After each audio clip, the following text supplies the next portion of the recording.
Hello everyone and welcome to round 9 of GPVWC Supercup for the 2021 season. We're at the Hockenheim ring and this is a true racers circuit. It is fantastic for Supercup, it's fantastic for GPVWC as a whole, and we're going to get some wonderful sim racing action here today. For the very first time, I'm being joined in the commentary box by a friend of mine, Russ McIntyre, who is one of the fastest improving young commentators that I know. And Russ, how does it feel to be here? Well, thank you very much for the warm introduction, Caitlin. Yeah, it's great to be here at GPVWC in Hockenheim. What a track to be making my debut at as well. And well, rather interesting. I know we just discussed it beforehand, but it looks like it's going to rain as well tonight, and that's really going to up the ante. It should be a fantastic track. We can see there 4.5 kilometers around here, 26 laps for the feature race, 17 laps for the sprint race, and it's sure to be, well, it's sure to be an absolute cracker, I'm telling you. And if the rain gets here in qualifying, which is when it's expected to reach here, it may end up being a dash for the cash, I suppose you could say, in the early stages of this this session. Everyone's going to be heading out together just in case. You can be absolutely sure of that. And the track's going to be very, very packed at the very start. We actually have only 27 cars here today, so still 3 to join. But qualifying is yet to start. We're just in the late stages of the practice session. But as soon as that timer starts, I can guarantee we're going to get some hectic Super Cup action. There have been a couple of changes to talk about coming into to this round. Alexander Ragosa left PZZW and has joined the Gallery 82 seat. That's replacing Michał Galka, who's left Gallery 82. And I'm not entirely sure who's joined PZZW in his place, if anyone has. Oh, it's Mike Quinn. Look at that. Mike Quinn currently in 6th position. And of course, Adrian Faber, the other driver in that team. So those are the 2 drivers that are being fielded for that particular team. And the other change is a one-off helmet design for Menno Klon. Heigo, if we could zoom in on that quickly. Menno says that that is in recognition of one of his idols, a downhill skier named, I have got it written down here somewhere, but a downhill skier who died of cancer earlier this year, who he really looked up to, and that's why he is supporting Vivian Mentel, that's it, Vivian Mentel, who was a Winter Paralympics gold medalist, para-snowboarding, sorry, not downhill skiing, para-snowboarding. And she, of course, died earlier this year of a brain tumor. And that's why Menno Klum is sporting that helmet in recognition of Vivian Mentel and support. And actually, it looks pretty good, in my opinion. It's definitely distinctive, and he's going to be sporting that for the whole of the day. Currently 15th in his multi-force car. So that's the end of the practice session. The timer is up. The checkered flag is waving, and we're about to get going for the qualifying run. So Russ, we're talking about rain as if it's going to happen. Of course, it might not, but if it does, what's it going to take to be quick in those conditions, and what should we expect from qualifying? Well, it's going to get messy if it's raining. I mean, we could expect it to come down to qualifying. We basically know it's going to happen at some point. Actually, where Hockenheim is, in Baden-Württemberg in Germany, there's actually been a thunderstorm warning from government officials. It's that bad, like it looks like it's going to be. And if it comes down in qualifying early, which is what the weather forecast is saying, obviously that doesn't always happen, but there's always a possibility of it. It could be an absolute mess. It may be that you get one flying lap in and that's it. And when you've got 27 cars out on the circuit, all competing for track space, all trying to get that one time in. And when the fastest time, obviously, is going to be in the dry. If that rain comes after 5-10 minutes, the track's not going to have evolved. So the times aren't going to be very representative where the cars would actually be at the end of qualifying. There may be someone who would be at the top of the grid normally, but has a very poor, first run. You can see the cars already lining up. They're desperate to get out there straight away. But if it does rain, so not only will it mess up qualifying, but it's going to make the racing very interesting as well. Obviously, Hockenheim, you've got to be incredibly precise as it is. In the wet, even more so, because there's a few corners where, there's no runoff. The Sachs curve, for example, or the Mobile 1 corner just before it, there's just no runoff there. You've got to be so smooth. And the first turn as well, the Nord curve, if you get it wrong there, even in the dry, it just spits you into the wall. So in the wet, that could be a real problem corner for the drivers out on track. But as we can see here, some of the drivers are leaving the pit lane now. Well, we're just got to wait and see what happens. Just look at the mess of that. My goodness me, that is basically every driver trying to head out immediately. So that does tell me, Caitlin, that the rain is going to come down pretty early.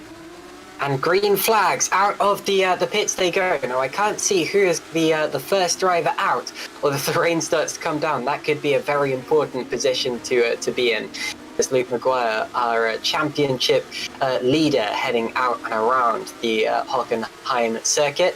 But he is not the first in the queue. He's got plenty of traffic up ahead of him and plenty of cars to get past before he has that clean air.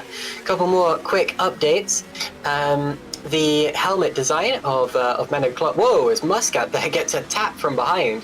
I think by McGuire in that hairpin. So a little bit of a kerfuffle there as drivers jostle for position. We told you it was going to get hectic. Now, as I was going to say, that helmet design of Menno Klum was designed by Tom Ely, and Ely, of course, in this race as well, although still in the pits, incidentally. And we also have a one-off livery for the Nova sim racing drivers, because this is the team's home race. And the car is painted in German colours for their drivers, so that's what you'll be seeing out there from them.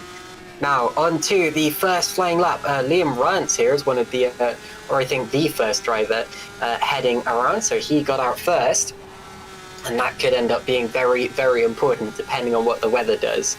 DRS open on the exit. You see the little green light on the steering wheel, which shows that the DRS is open. Then we head through turns 2 and 3, and another DRS zone. You see the line there. He can open the wing and fly through the parabolica, which is completely flat out, up towards the hairpin. And the braking here is so hard, and this is a fact that I love to bring up every year. drivers have reported their brake ducts squeezing fluid into their visors in real life, because that's simply the amount of G-force, the amount of force that goes through the driver when you brake from those high speeds. Down into the Mercedes arena, and then out towards what used to be the Coca-Cola curve, this right-hander here. I'm not sure if that's still what it's called, but this little arena section was here even when we had the older layout of the circuit that went through the hills. This is the Satch curve, the banked corner that takes you around to the final couple of corners. 3 right-handers to go from here. Try not to hook a wheel over the curb, and Liam Rance completes the first flying lap of the session, and the time to beat is a 118.879. It's what you see on your screen, and it's already been beaten by Jason Muscat. So those are the first few laps. Luke Maguire improving, Russ. Yeah, indeed. Oh, we're just seeing cars after cars going top. Here we see Luke Maguire probably going top as well. Yep, there we go. 117 dead.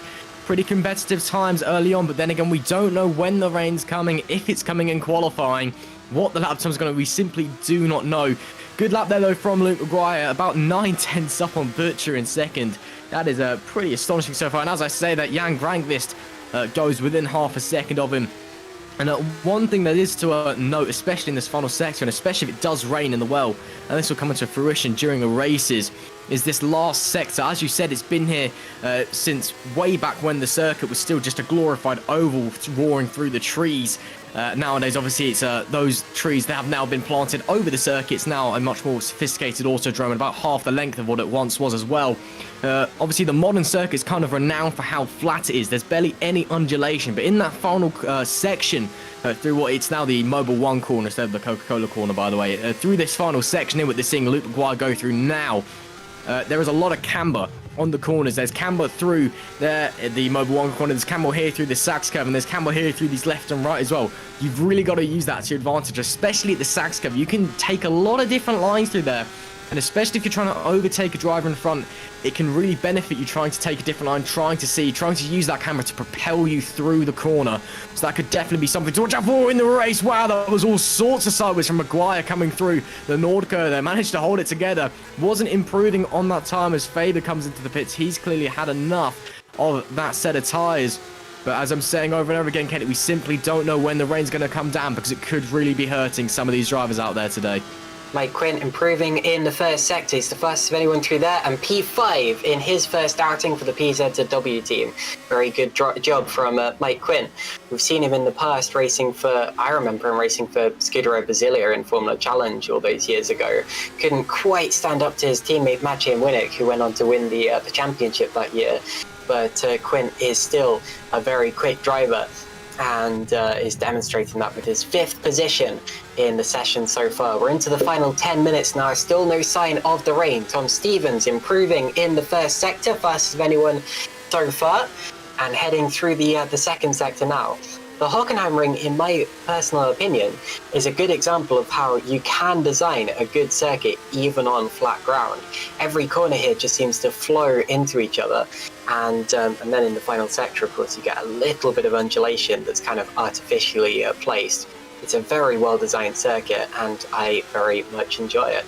Out of the Satch curve, and that was a decent second sector as well. Little twitchy through the third sector so far, although a very good line through the final couple of corners, over the curb and across the line, and Tom Stevens is going to go 4th. So Stevens improves to 4th.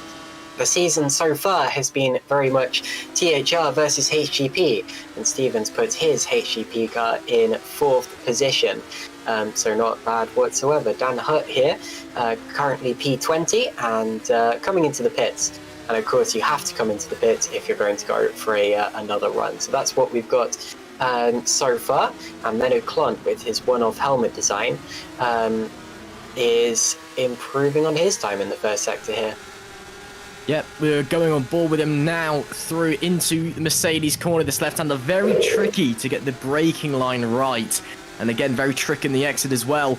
And over here, just a slight bump on the entry to the right-hand. Now use all the curb you can on the entry to the Mobile 1 corner, as it's now gone. There you go.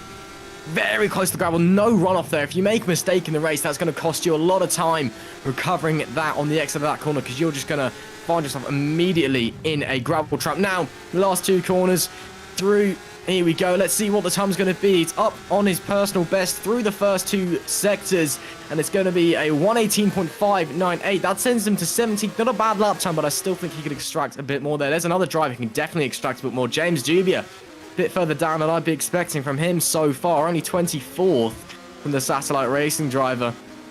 And as he heads back out of the hairpin, very interesting fact, is that actually true what you were saying about the brake fluid into drivers' visors? That's what I've heard, and to be honest, having been karting, I mean, I can believe that. It certainly doesn't happen in karting, but you can feel the pressure, and you can feel your eyes kind of watering up, and yeah, I can definitely believe it. I've never been in a car with enough power to experience that myself, but my goodness, what a thought. Anyway, James Huber here, improving on his time, currently P24. And his lap time there shows you just how competitive this field is. Very, very quick times. McIntyre so far is in a field or in a class of his own as Juba goes 15th. But everyone behind him is so closely packed that this is proving to be a very competitive field. Ragosa now goes 2nd. Still 0.3 of a second off McIntyre though. So somehow McIntyre has found something that no one else has found so far. And am I right in saying it looks like it's getting a little lighter out there, Russ? I'm not sure the rain's going to come here. I'd be surprised if it didn't. Obviously, this is live weather. We are running this live to real life. But, yeah, I mean, we don't know. Obviously, we're not, weather people. I can't tell. I don't know if Katina can either. Maybe you can. I don't know. Is that if you've got that superpower, do it for me. But, yeah, we know that there is a strong chance of it coming down, and when it does come down, it will be heavy. But we don't know when it's coming down. We were thinking it might have come down in qualifying. The drivers certainly thought so as well, because they were all dashing to get out. Luke McGuire on a fantastic lap and looking to improve it even further as he rounds the final corner. Let's see what his time's going to be. Once again, Luke McGuire into the 116.969. Wow, what a lap there from Luke McGuire. It was down as well through the last sector. I think it just got a wash of dirty air from the car in front through the final sector, or a segment even. But yeah, it's maybe the rain won't come in qualifying. We don't know. Maybe it will come through the race. Maybe it won't turn up at all. We'll just have to wait and see. You would certainly make it interesting if it did rain, though. But yeah, unfortunately, we don't know what's going to happen. Here's Moritz Kropp coming through the Mercedes Arena section. Well, it's not Mercedes Arena, that's a Nürburgring, but it's the Mercedes corner section. And on his run up now to the Mobil 1 curve through there, you can see how close these drivers have to get to that gravel trap on the exit, right on the limit. Oh, almost sideways through the Sachs curve. A bit of a tyre smoke popped up from a bit of a drift there. And again through the right-hander. Let's see what lap this is going to be. It's up on his personal best once again from Moritz Kropp. Crosses the line. It's a 117.415. Again, down in that last sector. He goes 3rd overall. I wonder if people are starting to struggle in that last sector, maybe. I'm not entirely sure what's going on there. Maguire, again, 1.2 down in that middle sector. So he's obviously backed off there. But, yeah, very interesting to see the drivers getting down. I'm not sure if they're just getting caught out by slower cars in front, or if they're just, maybe their tyres are starting to run out by the end of the lap. I'm not sure. Any idea, Caitlin? Or?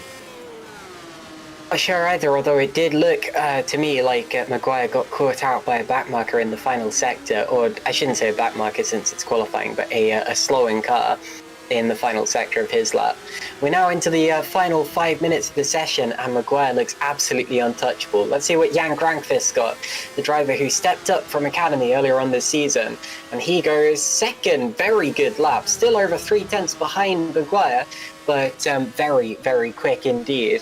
And that looks strong, 117.334. Here's Damian Kardash improving on his first sector as we talk, and heading out of, I believe it is called the Mercedes Arena, actually.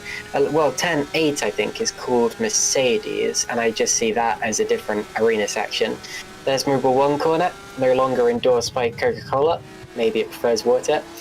Into the Sachs curve, and towards the, if you know what that's a reference to, then well done.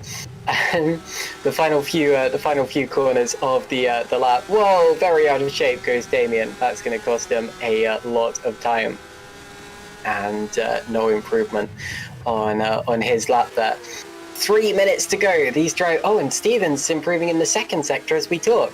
He was down on his best in the first sector, which is never a good sign, but does improve to P5. So Stevens goes through to P5.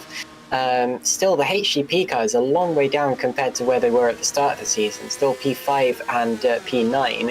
We've been seeing that a lot more in recent races. THR definitely have the upper hand on them, and they're starting to be swamped by some of the other cars as well. Such as Damian Kardash here in the Gallery 82 Motorsports car. And but Luke McGuire still with a huge gap, Russ, and we're approaching the final runs. Yeah, McGuire currently just over 3.5 tenths of a second up on Granqvist in P2. That is some gap indeed, and if it stays the same over the remaining 2 minutes we have here, that would be a phenomenal time to hold pole position, especially when you look how close the rest of the grid is. It's about 1.5 tenths from P2 all the way down to P8. It's ridiculously close at the moment. Well, we'll just have to see. Maguire might be able to go even faster. We never know. He's the only man in the 116s out there at the moment. Granqvist are looking pretty pacey out there as well. Here is Sisman Frelich for the Lightning Racing Academy team. He's up on his personal best in the first sector. Only a 1/10.5 off of that of Maguire as well. So not a bad opening to his lap at all. This will be his final attempt unless he wants to have another go after this on the same set of tyres, which probably isn't advisable. Into what may be the Mercedes arena, we don't really know, and out of there looks pretty clean through there. It is tricky to get the line right, but he seems to have done okay for himself so far. Into the Mobil 1 corner now, bring it in, use all of the curb, and then on the outside as well, very nicely there, and again he's up on his personal best in the middle sector. Stacks curve now, getting the rear rotated very nicely, a lot of slip angle through there. Not going to be too healthy in the race on his tyres, but in qualifying, that doesn't matter. It's all about a single lap time. Let's see what it's going to be for Sisman Frelich. He's going to cross the line. It's going to be a 1:17.586. Promotes him into the top 10. And he's got about 2/10 safety buffer. Not a bad lap time at all as we enter now the final minute of qualifying. And while Maguire looks to be taking it nice and steady, Caitlin, and what is probably a final out lap for him. Do you reckon he can go in faster, or do you reckon that's going to be his best lap? It would be stunning if he did. I mean, he's already looking untouchable, so I think it would just be adding salt to the wounds of his rivals. But he's going to go for it. Here we go. And if you want a masterclass in driving at the Hockenheim ring, then you've come to the right place, because that is what we're about to see. There is some traffic which may pose a little bit of a threat just up ahead if someone makes a mistake or something like that, or just gets too close and allows the turbulent air to wash over Maguire's wings. Although his first sector is up. Luke Maguire, first sector, fastest of anyone so far, into the heavy braking zone or the hairpin, and accelerates past one of the Santon cars, which very politely gets out of the way. I'm watching the times as well to see if anyone improves in the top part of the order. Philip Koenig up to P13. No one in the top 10 quite swapping just yet. Moritz Kropp in the pit, so he won't be going any faster. Maguire's second sector, not as good as he can do. So this won't be the perfect lap, even if it is an improvement, but it will be perfect enough to get in pole position. I'm pretty sure of that by this point. Into the final couple of corners of this lap, out of the final turn. Almost getting it wrong. Very well, he did get it wrong and did not improve. Well, he did improve. He still improved with the fastest third sector of anyone, despite getting all crossed up. That's amazing stuff from Luke Maguire there. Granqvist did improve, although he stayed second, and the times are not tumbling in the top 10. Tom Stevens fastest of anyone in the second sector. He's got some traffic in the third, and that is going to affect him, because that looks close enough for the turbulent air to start playing up over the aerodynamics of the HGP Motorsport car. Final corner now, and with the acceleration, let's see what he can get across the line. Oh, second. So Tom Stevens does improve despite the aero wash, and I mean, still, that's a big pole position for Luke Maguire, but it's not the utter dominance that we were witnessing earlier on in the session. That's the lot anyway. It's Maguire on pole, followed by Stevens, Granqvist, Magorgy, Ragosa, Krop, Butcher, Kardash, Quint, and Frelick. And I'll update you when we have the full order. Not sure yet if there are any penalties or anything like that, but there you see the times on the screen. And actually, we can confirm that that is the order because there are no grid penalties for today. So what you see is what you get. And HGP, actually, I was talking about how I didn't think they were doing as well as they'd have hoped, but actually they're the first team to get both of their drivers onto the grid here. Adrian Faber is 11th, followed by Menno Klont, then Craig Patterson, Philip Koenig, Jake Denahan, George Sutton, Jason Muscat, Reuben Machete, James Suber, Vincent Gutt, P20. Then we have Tom Ely, Liam Rance, Colin Matiak, David Koloksai, Dan Hutt, Janis Lianos, Scott Servik, and Mihailo Vicentijevic. So just 2 cars missing here today. Not sure whether they're from the same team or not, but that's your grid order. And in just a few minutes' time, we're going to see it actually happening before us over 26 laps. Russ, an exciting start to the day, although slightly foreboding how quick Luke Maguire was there. What do you think other drivers' best chance of beating him is going to be? Get off the start well, get into turn 1 well, and then maintain it all the way down into turn 2, and you might have a chance to stay ahead of him for the time being. Maybe a bit of strategy might come into play during the feature race. I'm not too sure. We'll have to see how that plays out. But as well, again, it didn't come in qualifying. We were expecting it to come in qualifying, but it didn't. But it still could come the rain as well. If that comes, that could shake things up a little bit. But right now, well, Maguire's looking like he's going to take a tall order to topple him at the moment. Now, you mentioned strategy there, and that's important. The top 10 drivers have to start on the tyre compound that they qualified on. However, everyone behind that is free to choose. So strategy could well come into play later on. The only exception to that would be if it was to rain before the start of the race and it was declared a wet session, because then they would all be allowed to choose between slicks and intermediates. And of course, later on, if the rain comes, you may also not have to change tyre compounds, which you will if it stays dry. So tyres are going to be a talking point today, whether the rain comes or not, because even if it doesn't come, you're going to have to swap between the tyre you start on and the tyre you're going to finish on. There is technically a hard tyre on available, although I don't think anyone's going to be using that today. It's between the soft wall or the red walled softer tyres and the yellow walled medium tyres that you'll be seeing out there on track, and drivers will be running them at different points in the race depending on what their strategies are. So that's what you've got to look out for, along with, of course, the weather and the other things that we've already been speaking about. Russ, anything else that you think we should look out for in this race? Not that I can think of. I mean, obviously depends how quick the lap times are, and compared to qualifying is one thing. Hockenheim is actually a circuit where it's not too harsh on your lap time when you're running race fuel and tyres. Actually, the race lap record is still from 2004, which was a 1:13.78 dead, set by Kimi Räikkönen in his McLaren in the F1 round here.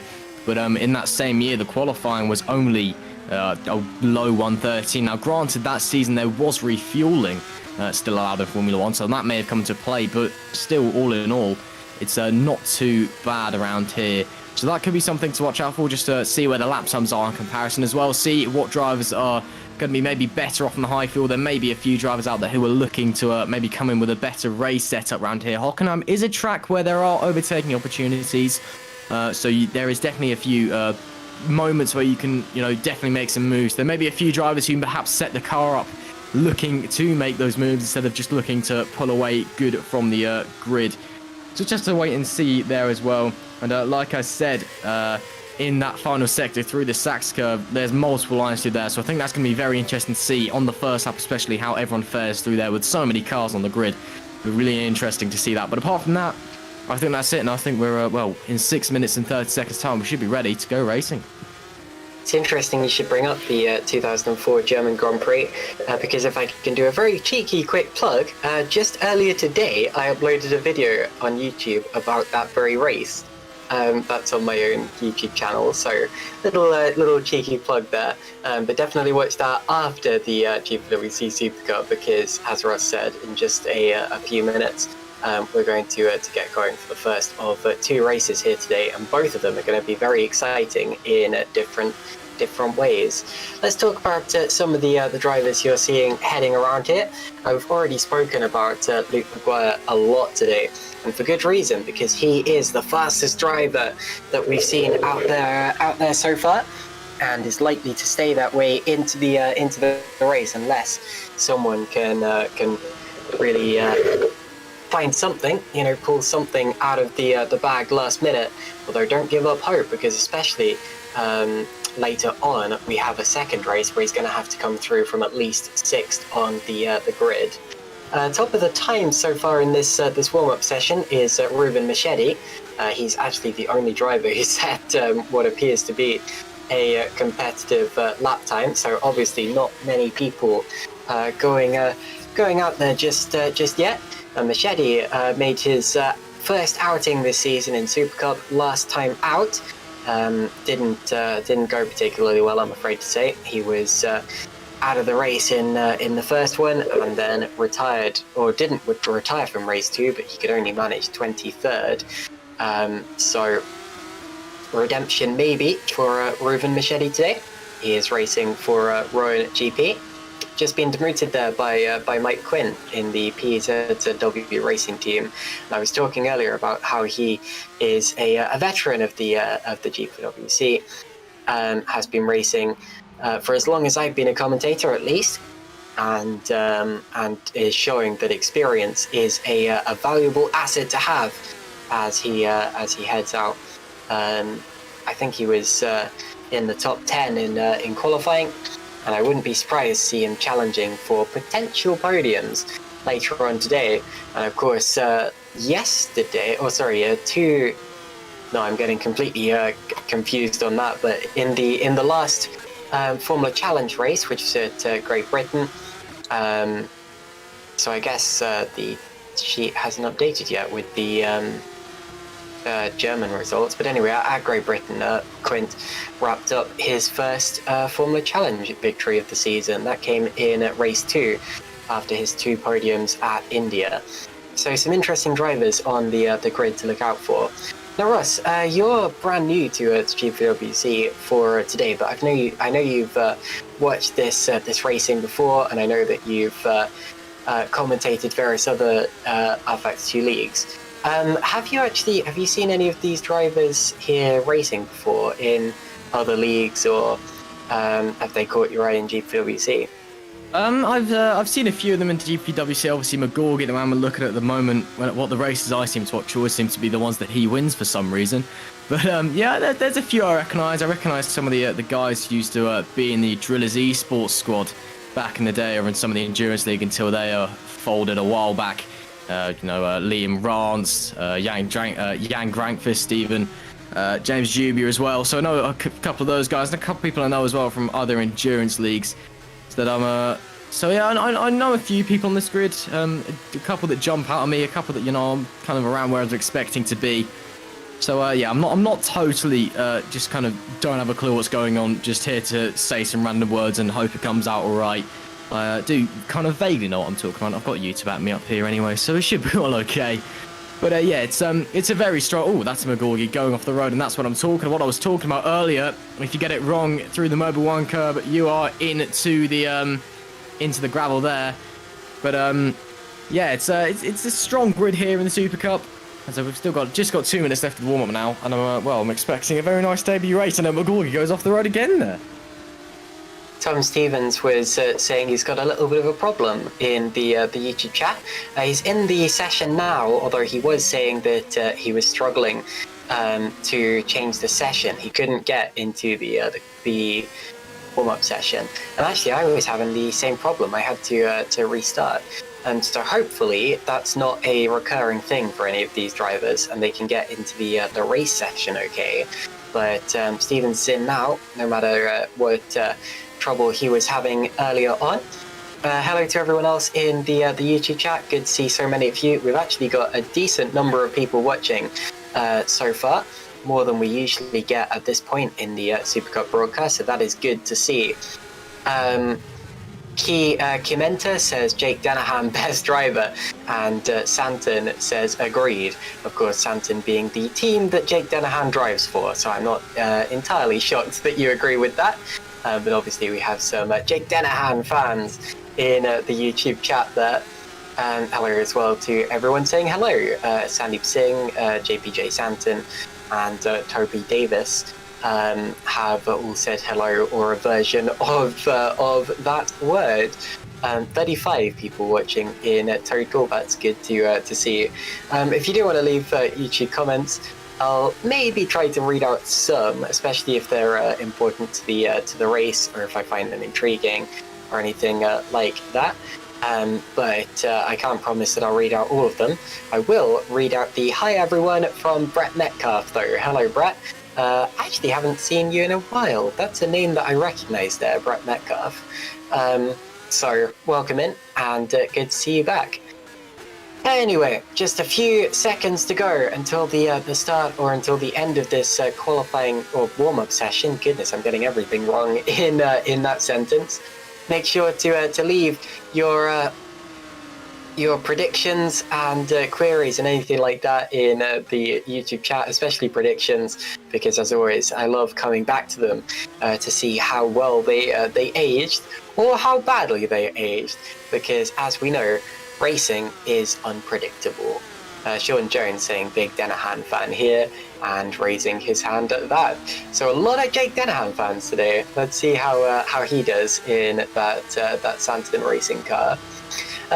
Russ, any bold predictions? I don't know. I mean, again, it all revolves around what happens with the race, with the rain even. I mean, obviously what happens with the race, that's kind of what we're waiting for. But well, yeah. What happens with what happens with the rain? If the rain comes down, I think it'll be a shake-up. That's all I'm going to say. I like that. What are your predictions for the race? I don't know. It depends on what the race is like. That was one of my finer moments, I will say. Yeah, sometimes English fails me. That's all I'll put on that subject. That's okay. It makes sense anyway. But the checkered flag is out for the warm-up session. It's over, and we're waiting for the start of the formation lap, which will be in just a few minutes' time. The drivers completing their laps, pulling up by the side of the track, getting ready for the session to take over. Now, the first of the two races, as we said previously, is 26 laps. That should amount to about 1 hour of racing. So a relatively long race. It's going to require some mental concentration, some mental stamina. And you always see that with Supercup. A lot of mistakes are made by drivers who normally don't make too many mistakes. So that's going to be a factor in this. A pit stop is mandatory. That is, of course, if you. Oh, sorry, it's saying 33 laps on my screen. That's weird. Anyway, nope, 26 laps. Okay, Definitely. Well, 26. I'm going to say that's weird because on my simulator it says 33. Never mind. Anyway, 26 laps. A pit stop is going to be mandatory unless it rains. Although if it rains, everyone's going to dive into the pits for wet tires anyway. So that's what to expect. Here we go then. Just a few seconds to go until the start of the formation lap. Let's take a look at the starting grid, which is exactly the same as it was at the end of qualifying.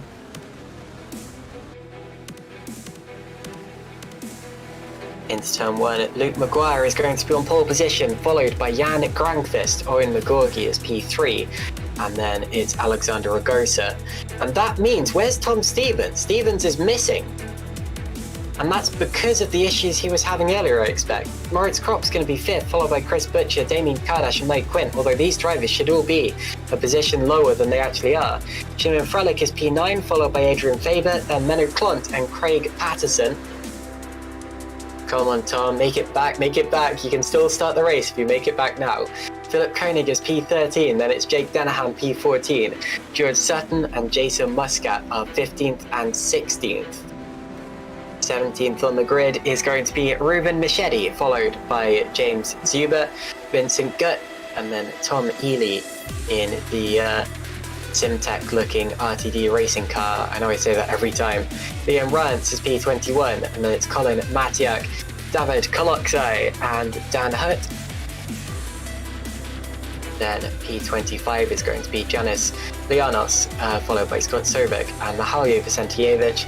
And there is no sign of Tom Stevens, who would have started from second position. Russ, that's tragic. Yeah, it is tragic. Unfortunately, that's how it works sometimes in sim racing. Connection issues are just part and parcel with it. You just got to roll with the punches. I mean, it's a similar thing in real life. You know, it could have been a gearbox issue, could have been a hydraulics issue. It may not have seen you make the grid. Instead, here it's just a connection issue, and it is tragic. But unfortunately, reliability. Yeah, we'll just have to wait and see what happens. We're hearing something about Tom. Maybe he can still make it back.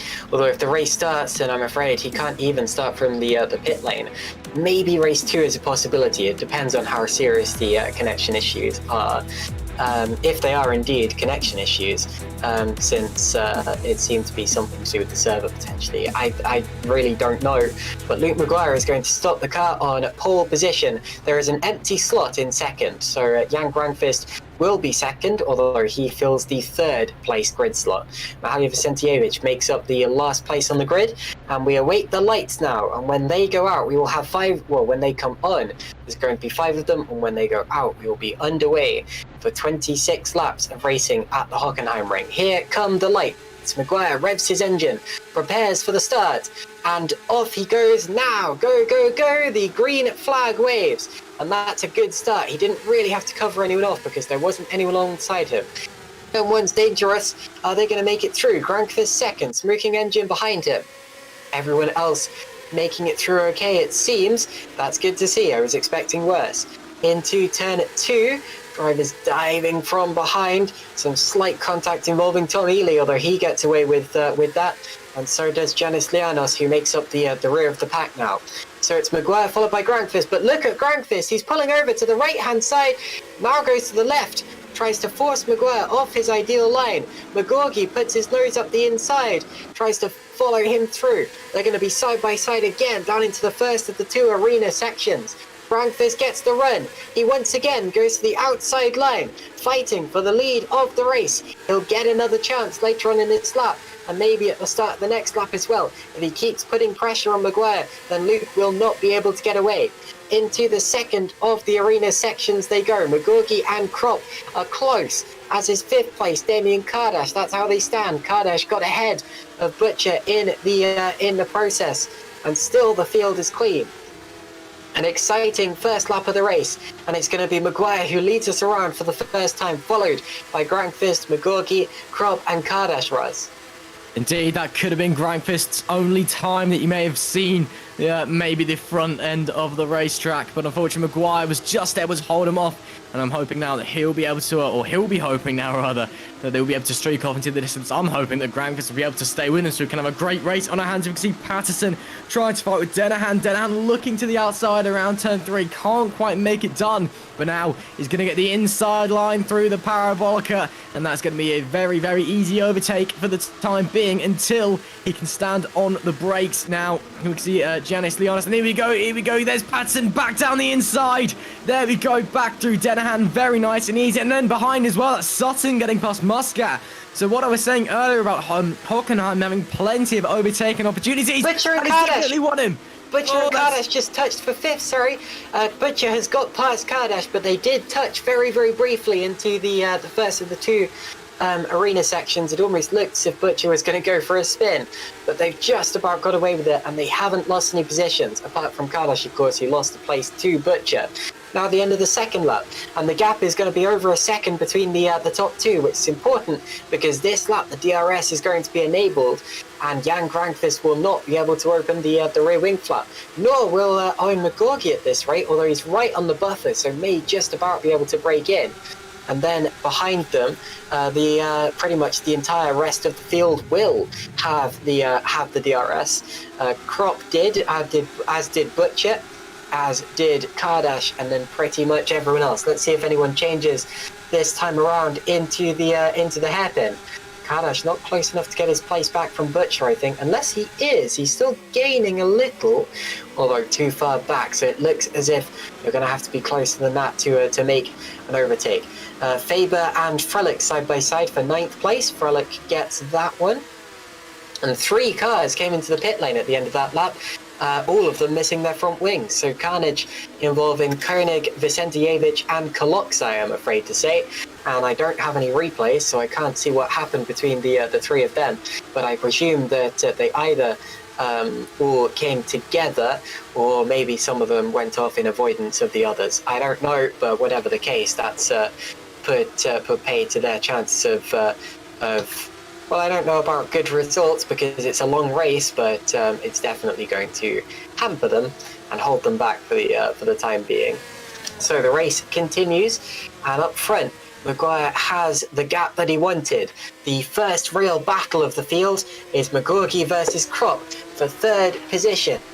And I should say Magorgi versus Krop versus Butcher, although maybe Kardash will have the DRS as well. We've got a real DRS train still in play, and Krop is getting closer and closer to Owen Magorgi, gaining, goes to the right hand side and goes through and doesn't overshoot it. That's important, that's what he wanted to do, and he's made it stick. So Krop through to 3rd, and Magorgi, well, he has an opportunity to come back at him because here comes a braking zone and he holds back. So Krop slides. Krop had a little lock up into the arena, but gets away with it, Russ. Yeah, that was very, very lucky from Krop. Magorgi there, just trying to bide his time, I think. He saw the opportunity, but decided not to get sucked into the corner. Very smart from him, because if he'd have been right there with him, then there could have been both of them colliding, both of them spinning, and both of them out of the race. So Magorgi just waiting. He's got tyres, which he can probably take quite a long way if he's careful on them. So we just need to be careful, we need to bide his time, and if Krop's going to carry on making those mistakes, and the opportunity will present itself. On to lap 5 we go. It is at a 33 laps. You are right, Caitlin, that was Magorgi running very wide out at Nord Curve there, and somehow not spinning over the AstroTurf. That is a corner that, if you get it wrong, if you get a gust of wind through there, it will absolutely send you around with 0 questions asked. And, well, it takes no prisoners to say that much. Chris Butcher now trying to chase down Magorgi after that little incident. He's only got 4 tenths. He's got the DRS wide open. Potentially having a look down the inside into the hairpin. Does have a look, but decides against it. Does close up a lot, though. Now, those 3 are really, really close. On the run into the Mercedes arena, there's Muscat trying to have a look on Jubia, trying to have a look around the outside of Jubia. That'd be very keen, but no, gets hung out to dry by James. And that's Liam Rance as well behind the satellite teammates. Stu versus 1 on Muscat. Here's Patson having a look down the inside of Denahan. There goes Patson. He's having a look. Denahan will have the inside for the next right-hander, though. Patson is on the softer tyres of the 2, so we'll have the more pace at this stage of the race. And it looks like the Denahan's just got to hold on for the time being. And through that section, looks like lots of drivers have the pace to make the overtakes, but I'm not sure if they have the confidence at the moment, Caitlin, because we've seen multiple moves trying to be done, but none of them have been pulled off. Now, I tell you what, I've just noticed something that might throw a spanner in the works here.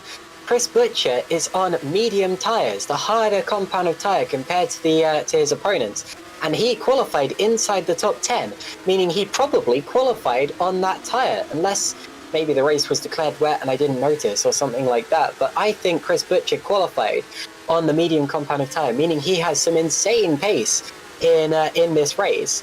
And he is in a brilliant strategic position. He's the top driver on mediums, and he's passing cars already in this race. So when we get to the pit stop stages and he changed onto the softs, are we going to see the Butcher carving through the field, no pun intended, to get to the lead, or at least to get through to a higher position? I wouldn't see it as unlikely, considering that he's on medium tyres. In fact, the next best car on the mediums is Jake Denahan, all the way down in 12th position, which isn't bad for Jake Denahan, and that puts him in a good strategic position as well, but nowhere near as good as Chris Butcher on in that 5th position. who right now is looking like a real contender for a podium or potentially maybe a win. I mean, he's an outside shot for the win, but with Maguire on the softs and having to still use his mediums later on, Butcher has a chance here, Russ. Yeah, he does indeed. I mean, he could certainly have a look on the strategy front. I mean, strategy is very important around here at the Hockenheim ring. And there is Chris Butcher now in the THR car. If he's got some very good pace on these tyres, he can run a long way and then obviously go on to the soft towards the end of the race. But, well, if he's managed to stay with the front runners, he could be in a very, very good position. Jake Denahan as well in P12, currently showing a lot of pace on those mediums. The mediums looking very, very tasty at the moment. Same with Sutton, who's just got past, or Muscat even, who's just got past Jubia and Rance, the Satellite Racing boys. Maybe looking to swap places as well, as Denahan's managed to get past Menno Clont there, just as I was talking about that. So down the inside into the hairpin. And Denahan trying to have a look around the outside into Mercedes to be very well done. If you bought off, they touch wheels coming through the Mercedes corner, but Denahan with a great move around the outside, holds his line to the inside. Fantastic stuff. And now just an absolute mess of cars there. Patterson gets past Clont in the process. And Clont really the big loser there. Whew, that was a bit of a mistake. Sorry, Krop's made a mistake. He's now dropped from 4th down to 7th. So Butcher's through to 4th, followed by Kardash, Ragosa, and then Krop. And I didn't see how that happened, although that was in the Rubel 1 corner, which of course is the accident black spot of the track as far as going off into the gravel is concerned. So I think I know what happened there. But anyway, Moritz Krop now down into 7th position. I've also noticed something else that's interesting. Of course, the Nova Sim Racing cars are running that one-off livery for today, although on my smaller screen, the livery is still the same. Now look at Chris Butcher side by side with McGorgy. He's onto the podium on the medium tyres in the first stage of the race. Fantastic stuff from Chris Butcher. Also behind Kardash and Ragosa went side by side as well. Those two are teammates. But Chris Butcher's on the podium, Russ. Yeah, this is already looking pretty tasty for Chris Butcher. He's done very well on those mediums. And again, I know we keep mentioning it. Again, it's not always certain that it's going to come down, but the rain as well as a favour trying to defend it from Frelick. If Butcher maybe trying to maybe one stop, if he's maybe gambling on late rain, everyone else will have to stop for the mediums, the hards at some point. Maybe he can go that further distance, basically avoid an extra stop. So if he has to come in once just for intermediates or wets, everyone has to just pit once for another set of slicks and then the wets. That's going to, save him 20, 25 seconds. That's a lot of time. So Chris Butcher, not only is he quick at the moment, but he may be thinking smart over the rest of the course race because the strategy looks good now. But if that rain does come down towards the end of the race, he's going to look very, very smart indeed. Faber now trying to make his P9 look certified. Damian Kardash as well, currently behind the front four, looking like he's going to slowly catching up to the back of McGorgy, who seems to be struggling out there at the moment. Maybe his tyres are already falling off a little bit. I'm not too sure. Grankfist having to go on the defensive from Butcher. No, that's not Grankfist. That's Kardash still. Apologies. I thought that was a different car there. Oh, very close between Kardash and McGorgy. And yet Kardash looks like he's got so much more pace. He's drawing alongside. He will have the inside line into the heavy braking of the Mercedes corner. Down the inside he'll go. This will be a very easy move for Damian Kardash. And down, well, that's P4. And it looks like McGorgy's going to come under pressure from Ragosa as well behind. So it could be going from bad to worse for Owen McGorgy in the HGP car, who just seems to be struggling over the last few laps. And I'm not sure what's going on with him. He's usually a driver who's well up the front of the pace, but at the moment he's just going backwards. That was a great move from Damian Kardash there. That started right up at the hairpin. He was on the outside and somehow kept his nose in all the way down to the first of the two arenas, and that's where he got through on the inside line. Great stuff from Damian Kardash there, move of the race so far. I know it's still the early stages, but we aren't spoilt for overtaking here.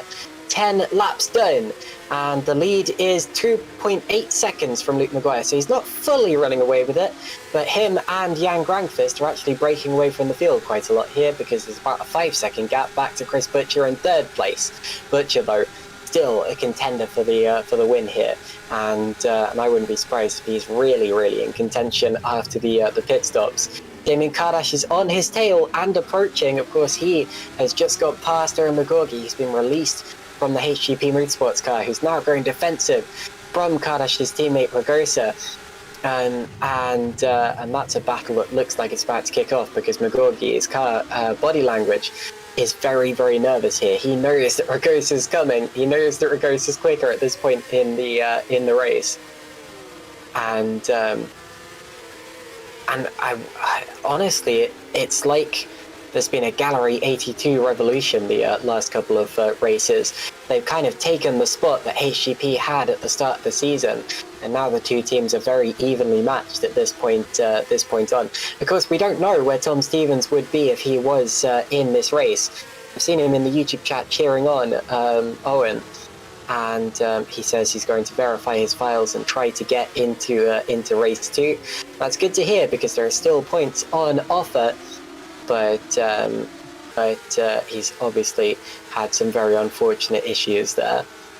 Now, along the straight we go, up towards the hairpin. I don't think there are going to be any moves in the higher part of the order this time around, although Ragosa taking a big look at McGorgy there, trying to unsettle him.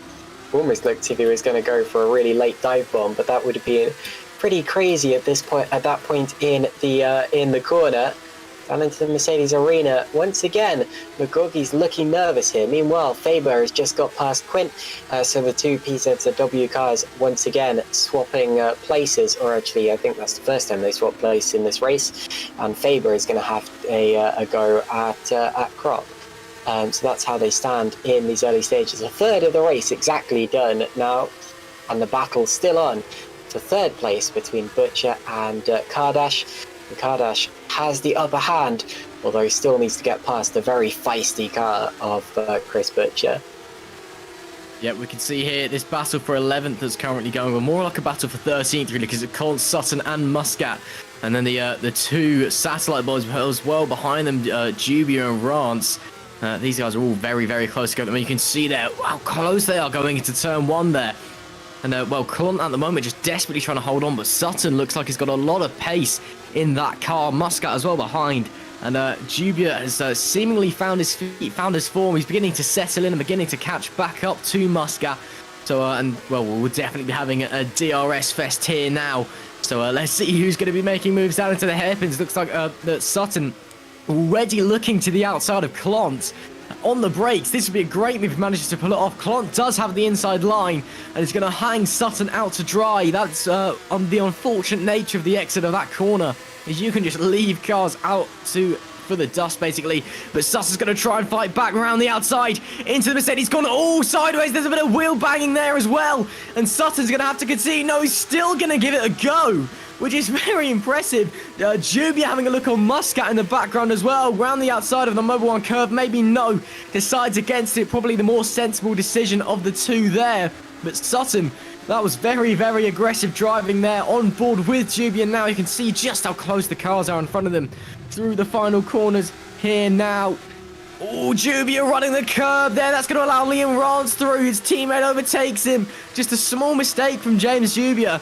And I was wondering if they were going to swap positions for a while, actually, because you know, Rance is on the softer tyres. So I was wondering if they were going to swap places, let Rance try and get ahead on those tyres so he can come into the pits early and not have a strategy compromise. But no, Jubia was holding station, but he's made a mistake, ran that curb around the final corner, and down the order he tumbles well by one position at least. Sutton's going to have another go on Clont. That was a lot closer this time, and the man is looking like he's going to try even harder on the brakes when he hold around the outside. Sutton, who's going to get it, and more wheel banging between them once again. And it looks like, oh, I have no idea. It looks like it may be Clont coming off on top. Yes, it is just about. And maybe we've got Musk having, look, that's a really late dive from Sutton down the inside into Mercedes.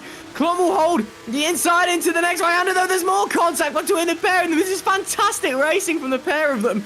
But I think it will be Sutton just, and it's going to be Clont. Oh, there's contact, but it will be Sutton taking the position. Muscat gets to the inside of Clont as well. And the satellite boys in the background, not quite capitalising. My, oh my, that was some great wheel action we've just seen there. Whew. Amazing stuff for the lower order, and look at Liam Rance coming into the pits. That's relatively early, although wants to get well and truly out of that battle. But anyway, good stuff for the lower order of the of the points. Of course, points here go down to P15. It's not like Formula One, where points are only going down to a P10. Adrian Faber up the inside of Alexander Ragosa and Moritz Kropp. He's going to get 2 in 1. What a move from Adrian Faber. Great stuff. In the PZW car, he's up to P6. And that really was 2 in 1 because Kropp and Ragosa. And look at Kropp coming back at him. Whoa, he's losing control. They touch. They bang wheels. And wide goes Faber. He's almost going to rejoin into Kropp. And it looks like Kropp gave him the place back. Risky place to do it because now Ragosa is up his inside and not giving it up. Ragosa goes through, and the mistake from Kropp is going to cost him that place. So Kropp, and that means that Faber really did gain 2 places in 1. That is great stuff from Adrian Faber there. Now, I wouldn't be surprised to see it. Oh, and a big slide for Ragosa, and he dives into the pits now. So he comes into the pits to swap onto to mediums, but more importantly, to get out of that battle, which was doomed to end in tears, I expect. Oh my goodness, and look how close Kropp, Quint and Frelick are as they go past the pit exit. Great stuff up and down at the field.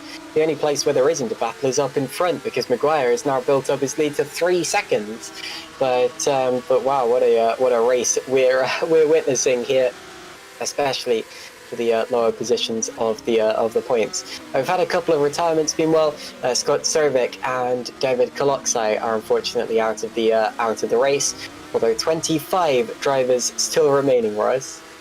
Yeah, indeed. It'll be especially interesting around this point when the soft tyres begin to fall off that cliff and the soft runners are going to need to come in. This is where the mediums really come into the road. Oh, and there we can see that's Kropp going around. I think there may have been contact there with Frelick as well. Not entirely sure. Oh, just misses Dennehan as well. Oh, that was very, very close. Oh, no. Oh, Kropp's rears are just absolutely roasted. They must be diving into the pits this lap, surely, because those tyres are going to be squarer than a box. And, well, pretty cooked indeed. That was very close. I think there was a bit of contact there with Frelick. I don't know if he's got damage or not. Looked to be still driving in a straight line. But, yeah, that's as I was saying, you know, those soft tyres just starting to fall off. And, yeah, we can see Kropp coming into the pits now. Very sensible decision there, excuse me.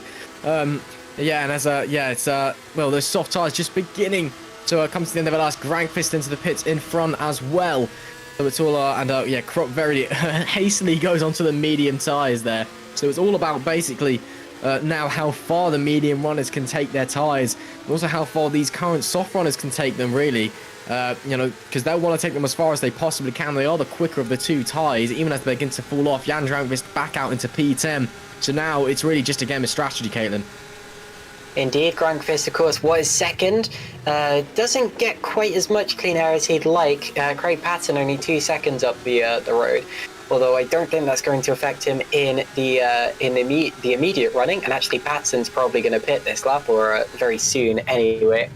Chris Butcher is being held up, although now the ST racing car that was right in front of them dives out of the way. That was Heigo Vicentijevic, who gets out of the way, and I believe that I've lost connection to the server. I may be losing internet. No, I'm back. Do you still hear me, guys? Yeah, we can still hear you. Oh, good. Sorry, everything went dark for a second, but anyway. Kardash and the Gorgi in the pits. Butcher, of course, stays out. He's going to be staying out for quite a while on those medium tyres, and Maguire stays out as well, making the most of that empty track in front of him. So exiting the pits go those drivers. Grankvist back up into to P8 now. He's probably going to be third at the end of all of this, maybe second if he can fend off Butcher, although Butcher, of course, will be flying on those soft tyres. Frelick and Quint just went side by side, and Frelick got the position done. So that is a change for position there. I think that's for 8th or 9th in the effective order. And I tell you what, I was looking back at the Moritz Kropp spin. It did happen all by himself, but Frelick did an amazing job to avoid him. It really looked as if he was going to get his front wing taken off. So he's lucky to be in the race right now, let alone 4th place for us. Well, I was wondering if they did make contact. It was good to know they didn't. And, yeah, great avoiding action then, clearly, because I was almost certain they had her coming together. And, yeah, very, very lucky to have that front wing still intact. As Maguire now comes into the pits, so he comes in from the net lead of the race. Butcher will inherit the lead. But the question is, how quickly can McGuire get these tyres up to temperature, get these tyres working? How much longer can Butcher take those mediums? Because you never know, Butcher could be pulling a very big overcut here. And it may be that McGuire just isn't a fan of these tyres. It may be Butcher comes in and comes out in the lead of this race. We simply don't know. We just got to have to wait and see what the gaps are like over the next few laps. But if Willie McGuire out into P4, Grankvist stays in P5. Not too sure how far back he is, but I don't think the gap's ridiculously big. McGorgy down in 11th, so he's really lost out there. There's still a few cars ahead that do need to stop, but yeah, McGorgy really being a bit of the biggest loser out of those front guys. We can see there just in front of McGorgy. That is an absolute mess of cars having a go at each other. Faber and Gut certainly having a look. Ultimately, I think Faber did get past there. And now McGorgy having a go on Faber as well. Or no, he's not. That's a lap car possibly. Yeah, it is a lap car. Ignore me. I am talking absolute rubbish. But yeah, Faber up into P10. He is. McGorgy will be desperate to get back inside that top 10 as quickly as possible. And he'll be wanting to extract the most out of those tyres. I'm sure Jason Muscat as well, I think, still needs to box from P7. He's been rising up the order with this late stopping strategy. And as I say that, no, he stays out again. Fair enough. Jason Muscat really running those soft tyres very far into the race. We're over half distance at this point. So yeah, Jason Muscat doing a great job on that softer compounded tyres. And Quint comes into the pits, as does Denahan now as well. So we are seeing the last of the soft shed runners coming in. So the question now is, Kate, is how long till those medium runners come in? Well, first of all, if there's one thing you need to know about Jason Muscat, it's that this is not out of the ordinary whatsoever. He's slipstreaming George Sutton. He's going to go through on the inside up into what is now 4th place, although it won't be effectively, but still good move from Jason Muscat. And he is always the last driver to pit on the softer tyres. And if he's on medium tyres, he's like, pit stops? What are pit stops? But anyway, Jason Muscat there up into 4th place temporarily. Up ahead, Butcher, of course, still out there on those medium tyres. Whoa, a bit of a slide actually out of the final corner, although holds it. That could have been bad. And of course, for the time being, it's a THR 1-2. Jan Grankvist is the only driver who was separating them before. And now, of course, 18 seconds is the gap for the lead. McGuire goes through into 2nd place, as everyone else who separated them has been into the pits. And Sutton comes in, and that says so much about Jason Muscat, that Sutton on the medium tyres come in before before Muscat on the softs. That really does. Yeah, I'm getting the feeling that Muscat's one of those drivers who just seems to extract life from tyres that shouldn't exist. Oh, absolutely. I remember a few years ago, he got an amazing victory at the Albert Park circuit that way, because his tyres just seemed to be better than everyone else's somehow. But anyway, Jason Muscat running P4, and out of the pits comes the driver who just pitted there, George Sutton, in 17th place actually, so outside of the points now, which doesn't bode well for Jason Muscat, but still plenty of time to go in this race. Butcher starts another lap of racing, although I wouldn't be surprised if I would be surprised if he stays out for much longer, because there's only going to be 12 more laps after this one. So surely you'll want to maximize your time on the softer tire. That is, unless he's expecting it to rain and he wants to stay out for as long as possible so that he can catch the rain and only make one pit stop onto wets rather than a pit stop onto slicks and then one onto wets. But I think that would be a real long shot at this point, considering that the rain has not come and didn't come when it was expected. Maybe you could see it as being overdue, but realistically you've just got to react to the conditions as they are. And Chris Butcher will be coming in probably this lap for soft tyres, which will take him the rest of the way. But where will he come out? Will he come out in front of Jan Grankvist to make it a THR 1-2? Will he come out just behind him and have to pass him on the road? Or will he have lost plenty of time by staying out on old hard tyres And will it affect him in the race? He's coming in now. He comes. So Chris Butcher does come in, almost touches the gravel, got very, very close, brings it down to pit lane speed. And now we're about to see how this long strategy affects his race order, Russ. Yep, we'll have to see where he comes out in relation to Maguire and Grankvist. Maguire does go through. Looks like Grankvist... Ooh, actually, I think he's going to jump Grankvist. Yeah, he's going to jump Grankvist, so Butcher will maintain P2. Oh, wow. No, he won't. Grankvist just going to squeeze past. Wow, that was very close. Very lucky from Jan Grankvist as well, with Butcher on much softer and much fresher tyres. So I don't know how long that Jan will be able to maintain that P2. But yeah, great strategy there from Butcher. He's really used those tyres and called that stop to perfection. He's got about 10 laps to the end now to use these on. Or 11 laps, apologies. And, well, he's got a set of soft tyres that haven't got very long to go. And he's got not that much time to P1. He's basically on the gearbox already with Jan Grankvist in P2. And I wouldn't be surprised if we see a move coming very, very shortly. In fact, it almost looks like he's eyeing up a move on Jan Grankvist as we speak. Maybe not into the Mercedes arena. That would be a bit on the aggressive side. But once those tyres are up to temperature, well, it'll be game on.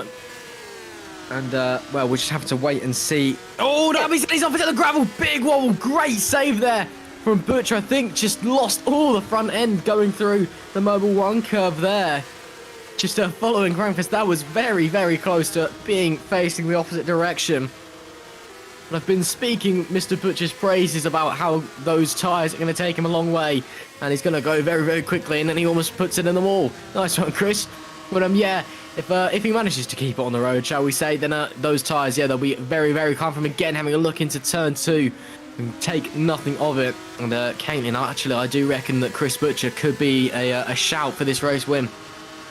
Indeed, here we go with the DRS, with the slipstream. He's catching Jan Grankvist down the straight. He's up the inside and on softer, newer tyres. Surely this is going to be easy peasy, lemon squeezy.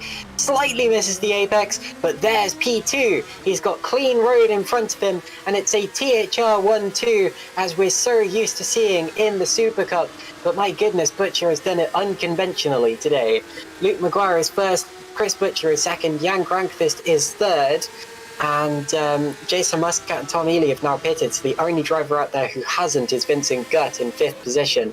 No idea why he's left it so late, but anyway. And that means that the order you see is pretty much the order you get. But a good move from Chris Butcher, and amazingly his strategy is working for him. And how he knew that he was going to qualify in the top 10 on those medium tyres, I don't know.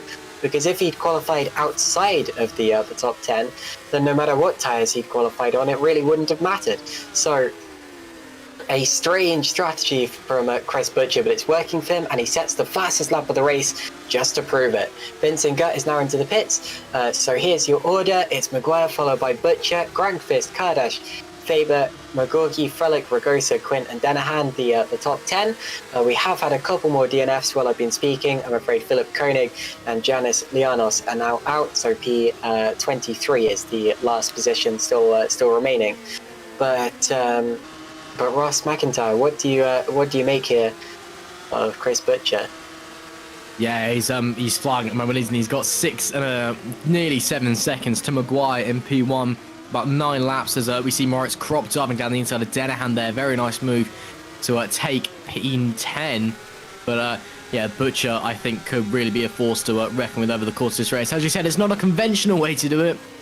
And, but he's definitely out-strategized everyone else. And honestly, the fact that he did qualify in the top 10 on those mediums just screams confidence to me. I think, obviously, when he was practicing, he realised maybe he wasn't as quick as Maguire on the softs. And just decided, you know what, let's see how we're doing on the mediums. Realised he could fit into the top 10s on the mediums as he sets another fastest lap of the race. So 1:18 dead. That is absolutely flying. He's just taken a second off of Maguire on that last lap. So yeah, Butcher is absolutely soaring at the moment. And yeah, well, if he carries on like this, he'll be all over Maguire within, 3, 4, 5 laps. So it's going to be close, I think, at the top. Just have to wait and see. There is Maguire, or Chris Butcher, apologies, in the lead of this race. Coming out of the hairpin now, it's 5.6 seconds is the gap there. Yeah, he's just gaining through every single corner, every single time. Those soft tyres are just going to be full of grip, which the Maguire is probably going to be lacking on some older mediums right now. In comparison, Butcher, yeah, I think he's really going to be a strong force and a strong contender for the win going later into this race. And Quinn just passed Ragosa for P8 there. They're still fighting, going into the arena, but they seem to have gotten away with it. Who's that we're looking at? Jake Dennehan there, side by side with Moritz Kropp for P10. And up the inside, and that's nicely done from Jake Dennehan.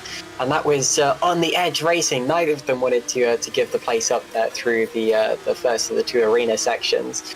Little squirrely through the Coca-Cola curve, or the Rebel 1 corner, sorry. And little wide through the Satch curve.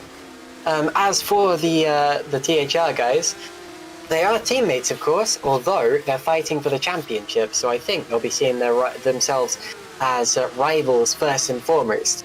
And I wouldn't be surprised if they are allowed to race out there. 5 seconds is the gap between them with 7 laps to go. Butch is gaining quickly. I'm not sure if he's gaining that quickly, but we'll keep an eye on the gap, because I certainly would not write off Chris Butcher for this race just yet, as much as he is still an outside shot. 23 points separates them in the championship. It's going to extend as they stand to potentially over a race wins worth, so that would give Maguire a comfortable margin. But that'll achieve 2 things. First of all, that'll put them behind for the reverse grid, meaning that Butcher may swing it right back to him in race 2, and secondly, it means that Butcher will now feel like he's got nothing to lose. So that could throw a spanner in the works for their driving styles as well. But THR clearly have the best drivers and the best setup at this stage in the season, because they have been dominating the last few rounds. And without the reverse grid races, they'd have won probably every race for the last, maybe the last 5 rounds or so. But we do have the reverse grid races, and we do have a championship fight on between these two very fast, very evenly matched drivers. It's great stuff to watch, Russ. It is indeed. Another thing to note in the championship as well is that coming into this race, 3rd to 6th place was covered by 6 points. That is how close it is. Obviously, we've got the 2 at the top. And, that's very tight. And 3rd place is tied as it is. So we've got 4 drivers covered by 6 points within the top 6. That is phenomenally close. And it just shows, how close the quality of driving is here in the GPVWC Supercup. As you see Muscat having a look around the outside of Patterson here in the Nova car. Not quite close enough that one time, but he's going to get a really good run out of the hairpin, and now he's going to try and have a look round the outside into the Mercedes arena, and it's going to be very close between those two. We've seen a few good moves here today, and this is going to be one of them. Muscat manages to hang it round, but no, Patterson still there. Well, he's going to still be on the outside of the Mobile 1 curve. This could be very interesting coming through, and it's going to just be Muscat who gets P12. Lovely move there from Jason Muscat in the Multiforce GP car. And Patterson does get through. And now Patterson actually have to focus his attention behind to George Sutton, who could also be on the attack. He's on a set of softer tyres as well, so he'll be looking very pacey at the moment. Going on to lap 28 for these guys. Just looking at the lead gap, I don't think Butcher's quite going to be able to do it. I don't think he's shaving off enough time in the last few laps. He's either going to be very, very close on the last lap, or he's backed off. I think he's wary that their teammates, all those tyres just don't have it in them, I don't think. But it's still been a phenomenal drive from him nonetheless. It's still 5.2 seconds separating them with about 5 laps to go. And here we go, Sutton will have DRS wide open, and he's going to have a look to the inside of Patterson. Patterson has DRS anyway, but he can do nothing. Sutton down the inside on those soft tyres. Textbook manoeuvre here at Hockenheim, and that, Caitlin, is as easy as they come. I think Craig Patterson might be a little downhearted today. A little disheartened, I suppose I should say. Of course, he won the last race, race 2 at Silverstone, and it was a fantastic moment for him and his whole team. And of course, that's got to be something that's in the back of his mind. Winning or going from a win P14 as he's running right now. And also, he's no longer got his beloved Williams livery on that Nova Sim Racing car anymore. They're, of course, sporting a German livery now to celebrate the team's other home race, if that makes sense, here at the Hockenheim ring. But anyway, meanwhile, up front, Chris Butcher has not been catching Luke McGuire, at least anywhere quick enough. So it looks as if Luke McGuire is going to lead home a THR 1-2 as they stand. We only have 4 laps left in this race now, but that's okay, because the battles behind them have made it absolutely worth it. And it's still going to be relatively unpredictable for race 2. Any of those, I mean, if you look at the drivers running in 6th to 10th place, any of those drivers starting on pole would be an exciting prospect. And McGuire and Butcher will have to get past them if they're going to win race 2 as well. In terms of the fight for P3 in the championship that you're talking about just now, those drivers, of course, are Tom Stevens, Damian Kardash, Owen McGorgy, and Moritz Kropp. Stevens, who came into this round 3rd in the championship, is going to be losing out on positions through no fault of his own due to simply not being able to race in this event. Of course, he may still make race 2, depending on whether he's got it working or not. But at the top, one of those drivers in terms of this race is currently Damian Kardash. He's 4th in the championship, he's 4th in the race, and he's going to be taking points away from his championship rival. Although McGorgy still could take points away from Adrian Faber here, could still get a little bit more of a points tally for himself. He's running close to him in P5 currently, and that might change before the end of the race. But realistically, it's advantage Damian Kardash at this point, and I suppose Luke McGuire in terms of the main championship fight, Russ. Yeah, indeed, and well, lap 30 at the moment out of 33. McGuire currently leading by a very nice 5 seconds. So yeah, he's basically all set to win this race. Sutton squeezes down the inside of Muscat there. Very, very nice move. So Maguire's all but set to take the checkered flag as it stands, unless something drastic happens to his race. There is McGorg in P6, so I think would have maybe wished to have done a little bit better today. You know, he's certainly shown some pace, but it's just not been up there with these THR guys. They've been on another level. Butcher especially has been on that strategy front. Was just amazing to watch him slicing through the field and then stay out there on those medium tyres. So it's been a great race from him especially, but Maguire has just been out the front and absolutely flying. And Butcher, I think those soft tyres starting to go off now as well. He was a 1/10.5 slower on that last lap. So I think, yeah, he's definitely not going to be able to catch him, I don't think. But we'll just have to see what happens. You never know, Maguire may spin off. Touch wood that he does not, but there's always that possibility. Piece of debris was just flicked up by Adrian Faber there. Big chunk of bodywork went off to the side of the road.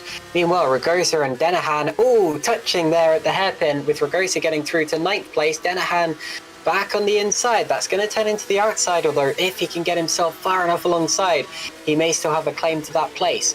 Watch this, they're side by side still, and it looks as if Ragosa gets it, slides, twitches, keeps control. Now I'm going to have a look back to see who that debris came off. It's Dan Hurt. So Dan Hurt is running around without his front wing and almost stopping by the side of the track. He's making it back to the pit still, but he's had some sort of incident out there.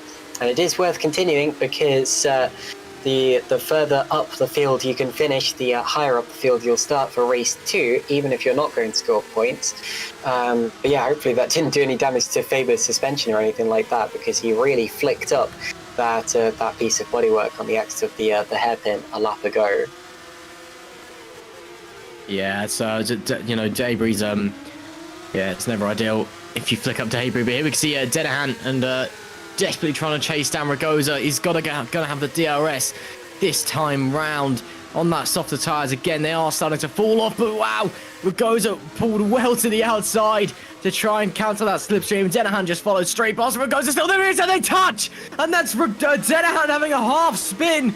Ragosa's going to maintain P9, but Denahan again will have slightly more speed and traction. He's also going to not be too happy from that maneuver. Ragosa defending for his absolute life. Denahan with the inside, almost touching again through Mercedes. These guys just bouncing off each other. They do touch.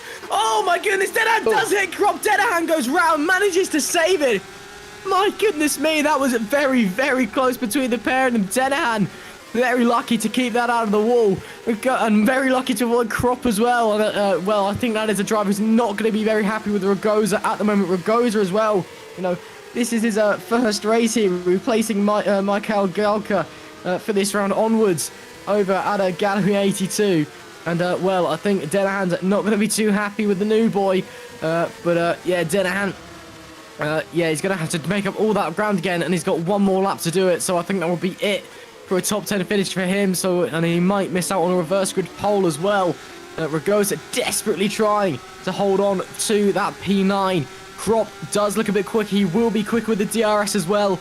He's going to have that DRS wide open in the slipstream. I think Ragosa is going to be defending with all his might once again, but Crop just to the outside. Wow, that is a very easy maneuver if he can get it done. No, Ragosa. Oh, there is more contact there. And Ragosa turning Sorry, into a Russ. demolition Sorry, derby. Russ. Maguire's just passed Faber, but we've got to look at Luke Maguire winning here at the Hockenheim ring. Fantastic race from him as he crosses the line to take the checkered flag. Chris Butcher's going to make it a THR 1-2 with a fantastic strategy call. It's going to be Jan Grankvist in third place. Boogie did get Faber on the last lap. I think Faber must have had an incident because he's lost a lot time there. Also, Frelick and Quint were swapping places towards the end. It's going to be Frelick ahead of Quint, 7th and 8th. Ragosa and Crop are going to come home 9th and 10th. And what a save that was from Denahan on the penultimate lap as he very nearly lost it. Talking about nearly losing it, Ragosa with a big slide in the latter stages. But anyway, so Maguire and Butcher running side by side through the Parabolica, giving a good photo opportunity to the spectators, and Jan Grankvist there joining them in third position. Damian Kardash was P4, followed by Magorgi, Faber, Frelick, Quint, Ragosa and Crop. And the other points paying positions went to Denahan, Sutton, Muscat, Patterson and Vincent Gutt, who stayed out long on those mediums and claimed a final stayed out long on softs and mediums and claimed the final point in this race. James Huber was the unlucky driver to only just miss out.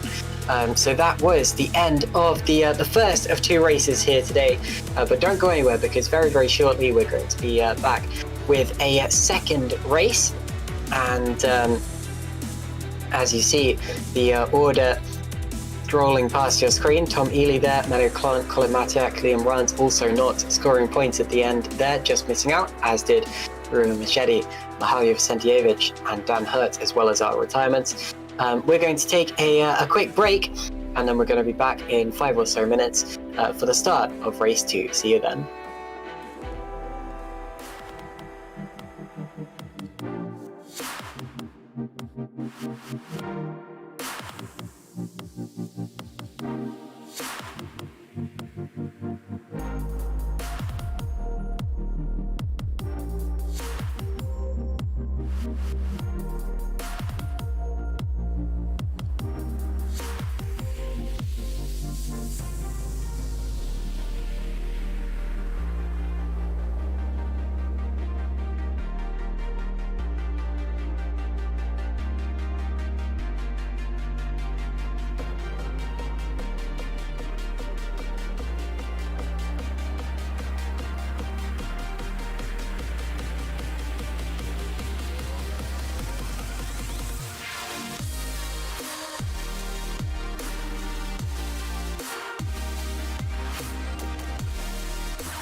just go.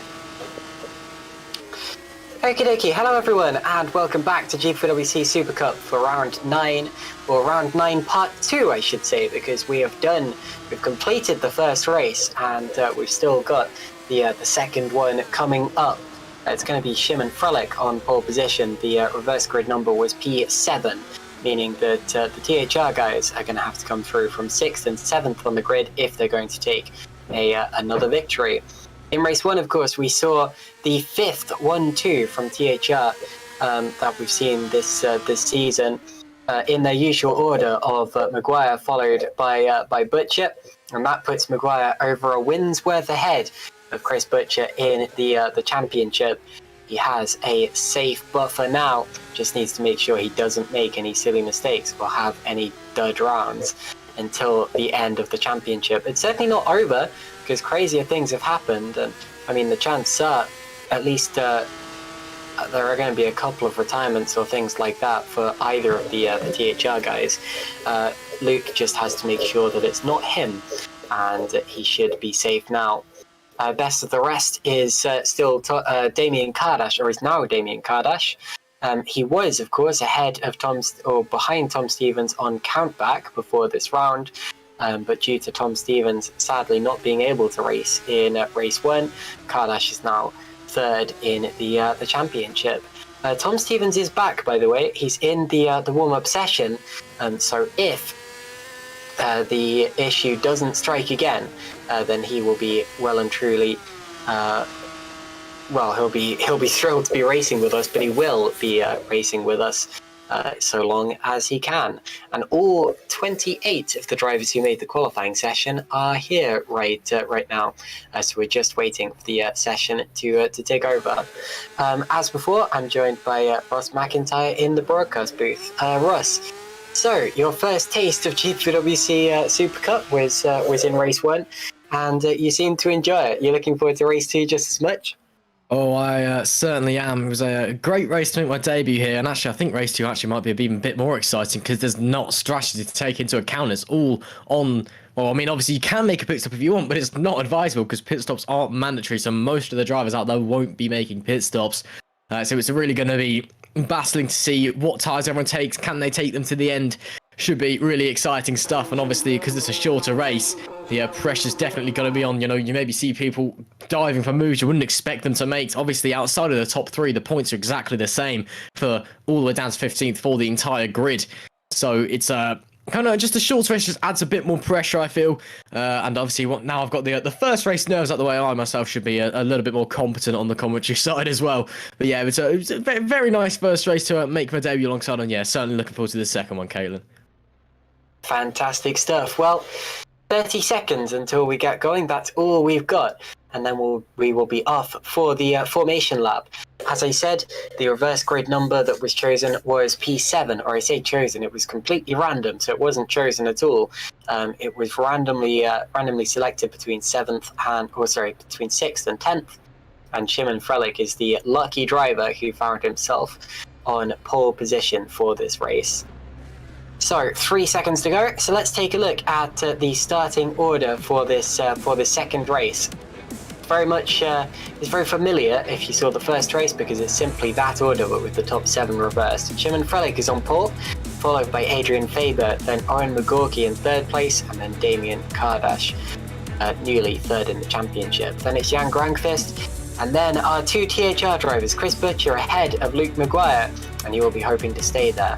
Mike Quint was the unlucky driver, just missing out on the reverse grid pole, and it's Alexander Ragosa and Moritz Kropp, who also could have had it, but sadly for them did not. Jake Dennehan and then George Sutton are P11 and 12, and then it's Jason Muscat, Craig Patterson, Vincent Gutt, and James Tsuba.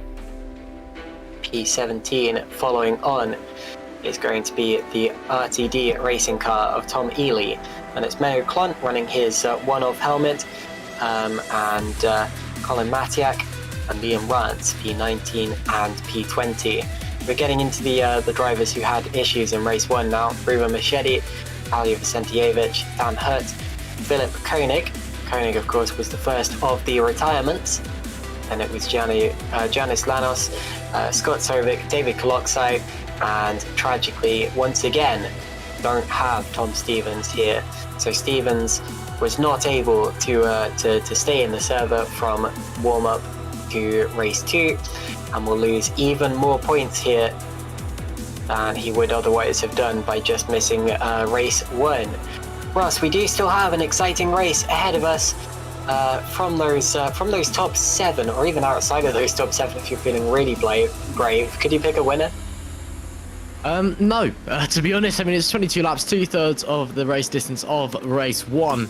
I mean, there's a few drivers in that kind of top category that look great. I mean, Butcher going from P6 was so strong on those medium tyres. He could definitely want to look up for Jan Grankvist as well, I think, was pretty strong. Just got defeated by Butcher on strategy. He could be going places. Obviously, both the THR cars, as I said, just phenomenal. But it could be anyone, really, in that ton of top 7, even outside. You know, it's a shorter race, so there's going to be more pressure to make the moves quickly, and especially on that first lap as well. Now the drivers have kind of settled in, they're comfortable, they've had race 1, they know what to do. It's all on to them now. And here come the lights for us. When they go out, we'll be underway for, and it's go for race 2. Away we go towards the first corner. A good start for Magorki. He's getting himself alongside Faber. Then Frelick leads the race. Faber goes very wide and keeps it under control. Grankvist went around the outside of Damian Kardash. Down into turn 2 they go. The THR guys biding their time. Butcher still ahead of Maguire as they started. Grankvist is up into 4th position. Now look at the leaders. Faber coming at Shimon Frelick. He's on the inside line. And they touch wheels. They touch wheels again. 3 times they bang. They bang wheels. And a 4th time into the hairpin, where it's Krop now up ahead of Jake Denahan. But Adrian Faber leads the race. Now almost 3 wide behind, with Grankvist going up into 3rd. Past Damian Kardash. Up the inside. He's still there. Magorki. Contact. Round goes Kardash. And he spins. Kardash spins. He's going to be losing place after place after place. And that did not look like his fault. Grankvist is now 2nd. Frelick dropped back. So Grankvist 2nd. Frelick 3rd. Magorki is 4th. Followed by Butcher. And well down the order now is the unfortunate car of Damian Kardash. P26th, Russ. Yeah, great start from Grankvist. Not a good start for Damian Kardash. But Grankvist is on those softer tyres. He's really gonna be struggling on those later on, unless he's trying to maybe do a stop onto the softs if he's really trying to push. But it is Faber that leads. Grankvist P2, Frelick P3. Butcher and Maguire looking like they're having a bit of a battle here. Teammates coming together potentially. No, not for the moment. But Butcher, we know how strong he was on those medium tyres. That middle compound, it took him so long and so far into race 1, and he could certainly do very well on them here in race 2. He's having a look already on Magorki in P4. I think Magorki's on the harder compound, so he's going to be struggling at the start of this race. No, he's not. He is on the mediums as well, but that is a very easy overtake for Chris Butcher. No, it's not actually. Magorki managed to hold the pace on the inside. There's a spin in the background. Oh, there's a big pile up in the background. Oh, there's a car upside down on the exit of the hairpin. I'm not sure who that is. I think it's Dan Hook potentially. Yeah, it is. Oh, that is a big accident there, Caitlin. I'm not entirely sure what happens. Vincent Gutt just got tagged round, I think. Oh, he's got smoke from his background. Oh, and there's more action happening. Oh, and there's more contact happening. There's 2 cars starting to grab us from Goza and Krop off into the gravel there. And oh, yellow flag out, and that's Krop's. Oh, and he's not got a rear wing, so that could be him out of this race. And is the suspension not looking too good either? It's all kicking off here on lap 2. My goodness me, Jan Grankvist sets the fastest lap of the race. As we go on to lap 3, my goodness me. And yeah, there's a very, very broken car there for Moritz Krop. Oh dear, that is you gotta be lucky if you make that back to the pits, mate. Chris Butcher up into down into P5 now. She's been overtaken by Magorki, and Maguire's fallen down to 8th. So something's happened with Maguire there as well. He's gone backwards. So Butcher redone by Magorki. Grankvist going to the lead there as well. That's Jan Grankvist into the lead. Magorki up into P3 on Frelick, who's just having a dreadful time out there. Oh, and that's Chris Butcher trying to do 2 cars in the exit of 1 corner. He gets 1. Can he get the 2nd? Is Butcher absolutely flying once again on those medium tyres. Having a look to the inside of Magorki. No, Magorki holds firm for the time being. It's Grankvist Faber Magorki. It is absolute chaos out there at the moment, Caitlin. And there's oh, sorry, that's been Shivesic in the pits as well there. Sorry, carry on. Yeah, no, absolutely it was. Vicentijevic, I'm afraid, is out of the race. Moritz Kropp is still in the pits. Then Colin Matiak also came in, but ironically, Gut, who was flipped upside down, has stayed out. Rfax 2 cars are tanks. They really don't care if you flip them upside down. They only care if you hit them at a really awkward angle that knocks the front or rear wing off or damages the suspension badly. But anyway, so absolute drama there.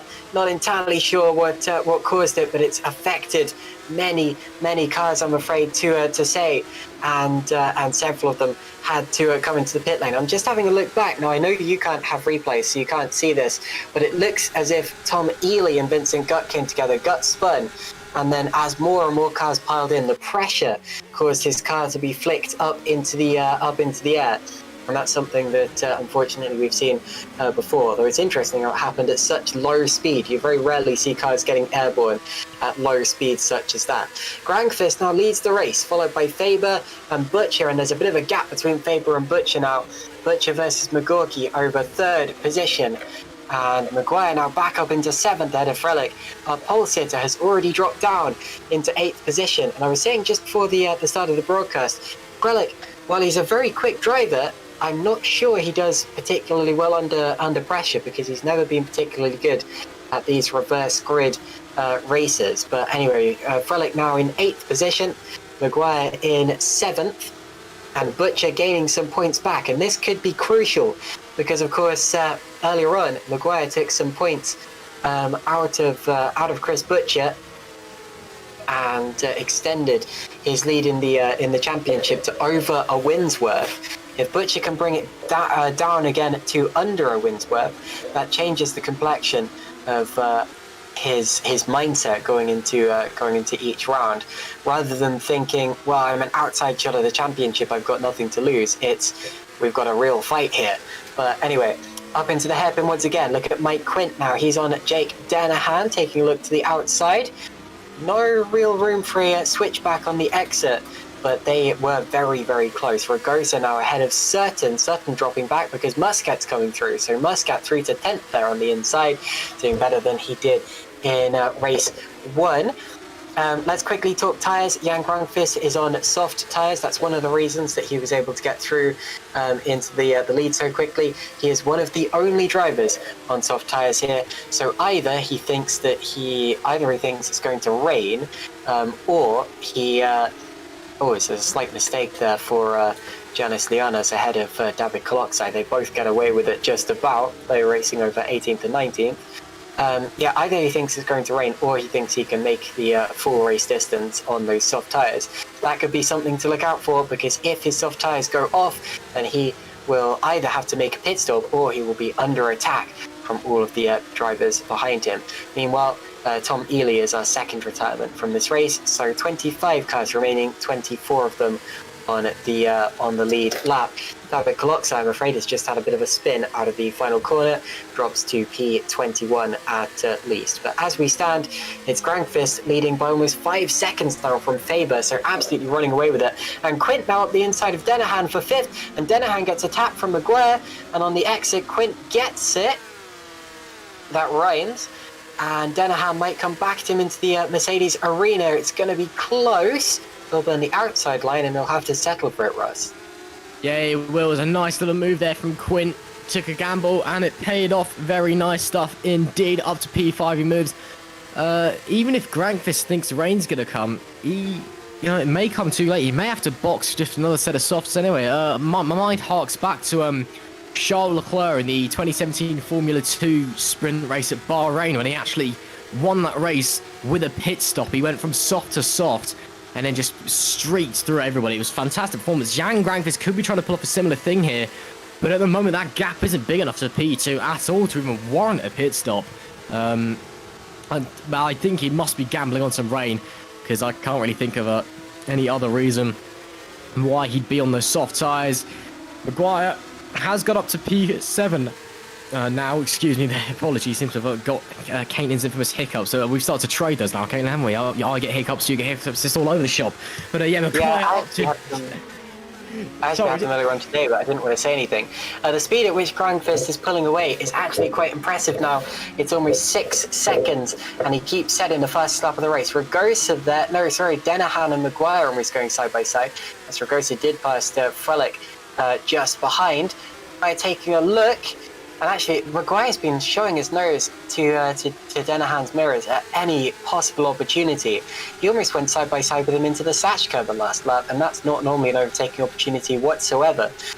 So Maguire looking pretty much desperate at this point in the race, seeing Butcher getting away from him up ahead, and thinking about the points I expect, Russ. Yeah, I mean, obviously you want to. A lot of the championship battles kind of comes down to, you know, whether you want points or not.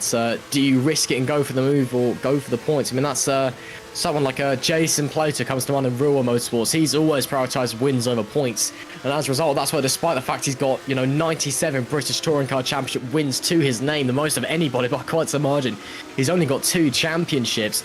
You know, people like Colin Turkson have far less wins and 4 championships to their name. So you know, winning championships is all about whether you prioritise basically wins or prioritise points, and right now I think that's what Butcher's trying to do. He's not pushing. He is within a second of we're around about a second behind Faber, but yeah, he's just holding station for now for the time being. We can see Maguire getting past Denahan there as well on the exit of the hairpin. Very nice move from Maguire up to P6. He moves. Denahan trying to maybe have a look around the outside into Mercedes Arena, but nope. Maguire firmly shuts that door, and it says, no thank you, that P6 is well and truly mine. So that is very nice and easy for him. Up to P6 he moves. Yeah, I'm still just trying to wrap my head around what Grankfist is doing, because I don't know if the rain is coming, because he seems to be one of the only people out there on softs. Because if the rain was coming, then you'd see a lot more drivers on softs, I feel. So either he's just driving an aggressive gamble, or... Sorry, Kayla, did you carry on? No, I interrupted because I was lagging. Sorry about that. I was going... Oh, you see smoke at the back of Jason Muscat's car there, maybe overheating a little. You sometimes see that when you run in the slipstream of a car for too long, because the engine's just not getting enough air in it. But anyway, what I was going to say is there's been a little bit of an interesting communication in the YouTube chat between Marco Furlich and Jan Santon, the team boss of the Santon Motorsports team. Marco said, "Is Jan counting on rain then?" And Santon said, "No." So if that's to be believed, then he does just think that he can keep this up until the end of the race, or build up enough of a gap that it won't matter anymore. But it's risky. Toby Davis says pitting, so he expects Jan to make a stop. It's quicker if he flies through traffic, he says, and his top speed is good. So yeah, that's a possibility, and at the speed he's going, I think that's probably what he's going to end up doing. Trouble is, it's going to be difficult to work out whether it worked or not unless he actually wins the race. Butcher, meanwhile, has been catching Adrian Faber, getting a lot closer to the back of the PZW car ahead of him, and there's going to be a fight over second place before long. And Butcher, at this rate, might end up actually taking points away from Luke Maguire overall in today's action. He's going to attack Adrian Faber, goes to the inside line, and he'll stay there for the hairpin. And that's the place where you want to be, because he can dictate when to turn in, and he turns in then, and gets the place done. So Chris Butcher now up into second place, but he has a 10-second buffer to Jan Grankvist up ahead of him. So unless Grankvist does pit, then Chris is... Sorry, I got completely sidetracked there, but now the gap's 11 seconds, so Grankfist still building up that lead, absolutely flying, but Chris Butcher now has absolutely clean road ahead of him, because he's been cleared of Faber, Russ. Yeah, just looking at Grankfist, it's 11 seconds over 11 laps as he crosses the line, so that's a second a lap in clean air. He did have to do some overtakes early on, so if he does box towards the end of the race, he's going to want that gap to try and increase. But with his softs last, you know, if he pits, how bad is the traffic going to be? It's all up in the air, so it could be anyone winning this race, really. Jason Muscat, I wonder if he's running his his radiator's a bit low. Maybe they're too close because he's definitely smoking down the straight, from his engine. So hopefully he's doesn't blow up before the end of this race, because that wouldn't be ideal for him. But yeah, I wonder if he's just running a very aggressive radiator strategy there, just trying to extract the most out of the straight line performance of that car. Faber maybe having a look on at Butcher into the Mercedes corner, got very close down through Parabolica with that DRS. Butcher looking like he's going to have to go on the defensive. Will he have a look into Mercedes? No, he won't. But he's definitely there. He's definitely putting the pressure on Butcher, who can almost taste the gearbox all coming out the back of his car. It's very, very tight between those two. It did just fall back a bit as a result of that dirty air through the right-hander after Mercedes. And yeah, it's struggling again. So it looks like Faber potentially running a bit of a lower downforce setup as well. He just seems to be struggling through the corners in comparison to Butcher, who, to be fair, does have clean air in front of him. So we'll have the addition of not having any dirty air to deal with. But Faber, just lost about a second over the course of half a lap. That's phenomenal. And Butcher once again losing about a second in that same time period.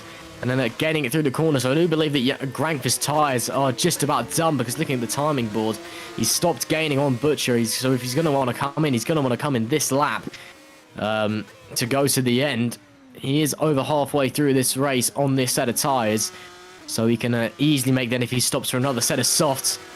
Got 11.1 seconds to the good at the moment. We'll just have to see what he does.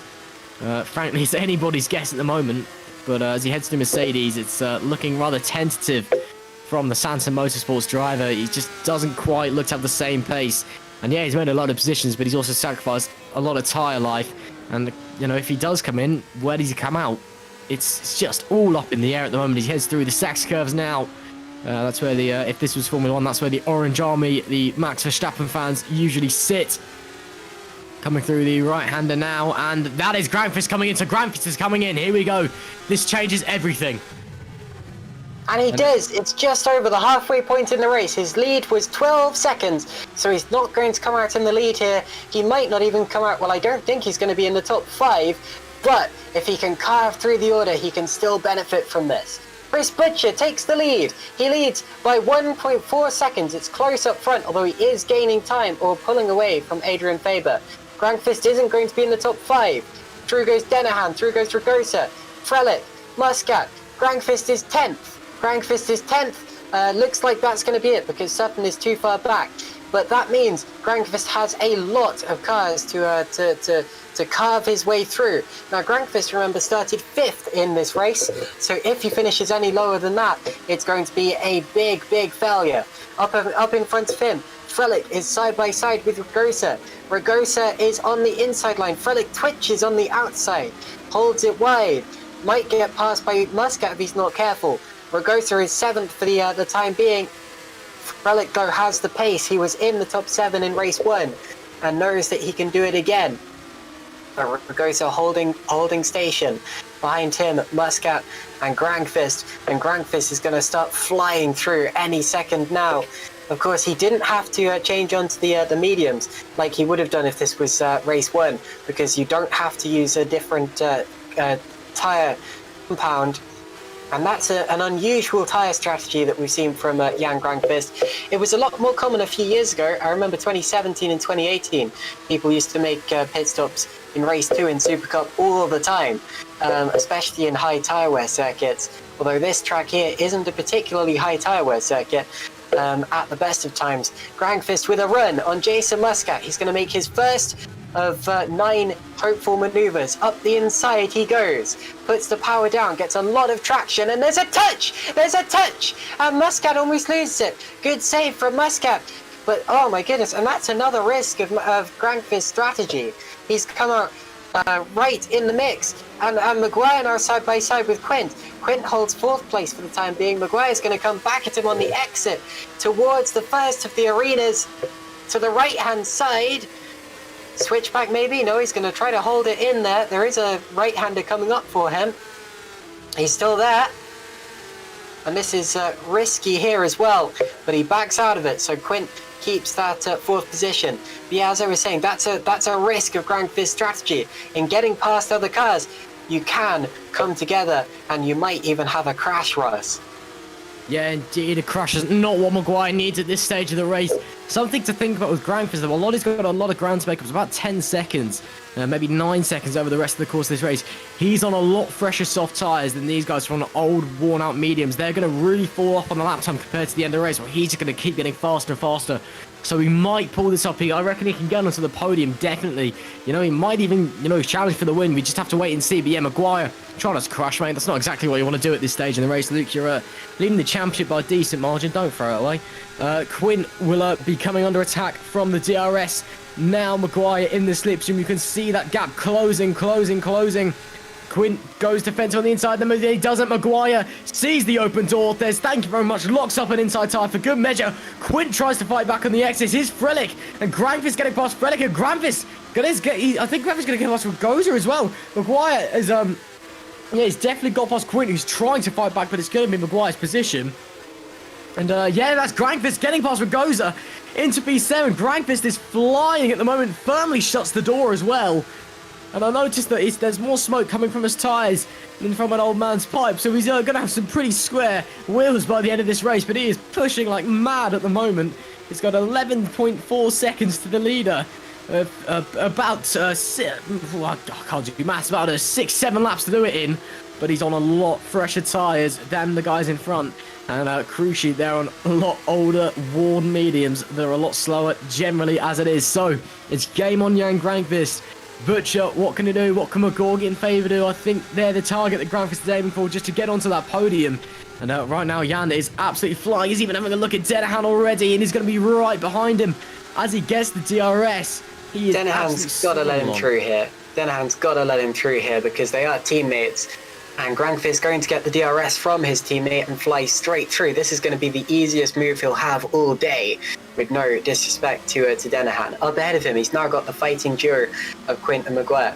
Now, I know I'm speaking way too early here, and this could prove to be entirely wrong, but I think it may have been too much of a risk to employ such a different strategy. I think Grankvist was well and truly capable of a podium with a standard mediums all the way strategy, but he is going, I admire him for going for it, and if he gets a podium anyway, then I guess you could say it was worth it. Of course, we don't know what he would have got with a standard strategy, but let's watch him as he catches McGuire and Quinn. The two of them still fighting, still potentially going to change places, although I think McGuire is getting away from Quinn here. And Grankvist lap time about a second faster than the two drivers ahead of him were. Chris Butcher is the second fastest driver on the track right now behind Grankvist. He is the only other driver in the 118s, and that's what Grankvist absolutely did not want to see or hear. Everyone ahead of him is a little spread out, which I think is probably better for Grankvist because it means he's not going to get so muddled up in packs as he did before. But anyway, Frelich now passing Muscat. He's on the inside for P9. Oh, sorry, Muscat trying to pass Frelich on the outside rather, because Muscat was behind before. He's now on the inside, very nearly touching wheels, and Frelich does well to not come together with Jason there. Frelich, disappointing race, because remember he started on pole position here and is running 10th, and he is well and truly capable of a top 7 on pace as we saw in race 1. So Frelich just not quite employing the same amount of racecraft as some of the other drivers around him. Some of these drivers I'm sure he's quicker than, but just hasn't been able to beat today. 4 laps remaining now, and the real questions are, first of all, where's Jan Grankvist going to finish? And then second of all, are his tyres going to hold on? I suppose that should realistically be the first question, since the second question is rather dependent on that. But anyway, Grankvist 6th now, catching Quint. He's in DRS range, and in turn very close to Luke McGuire now, Russ. Yeah, it's Grankvist has all the pace at the moment, and Quint I think will make very easy work of McGuire as well at this rate.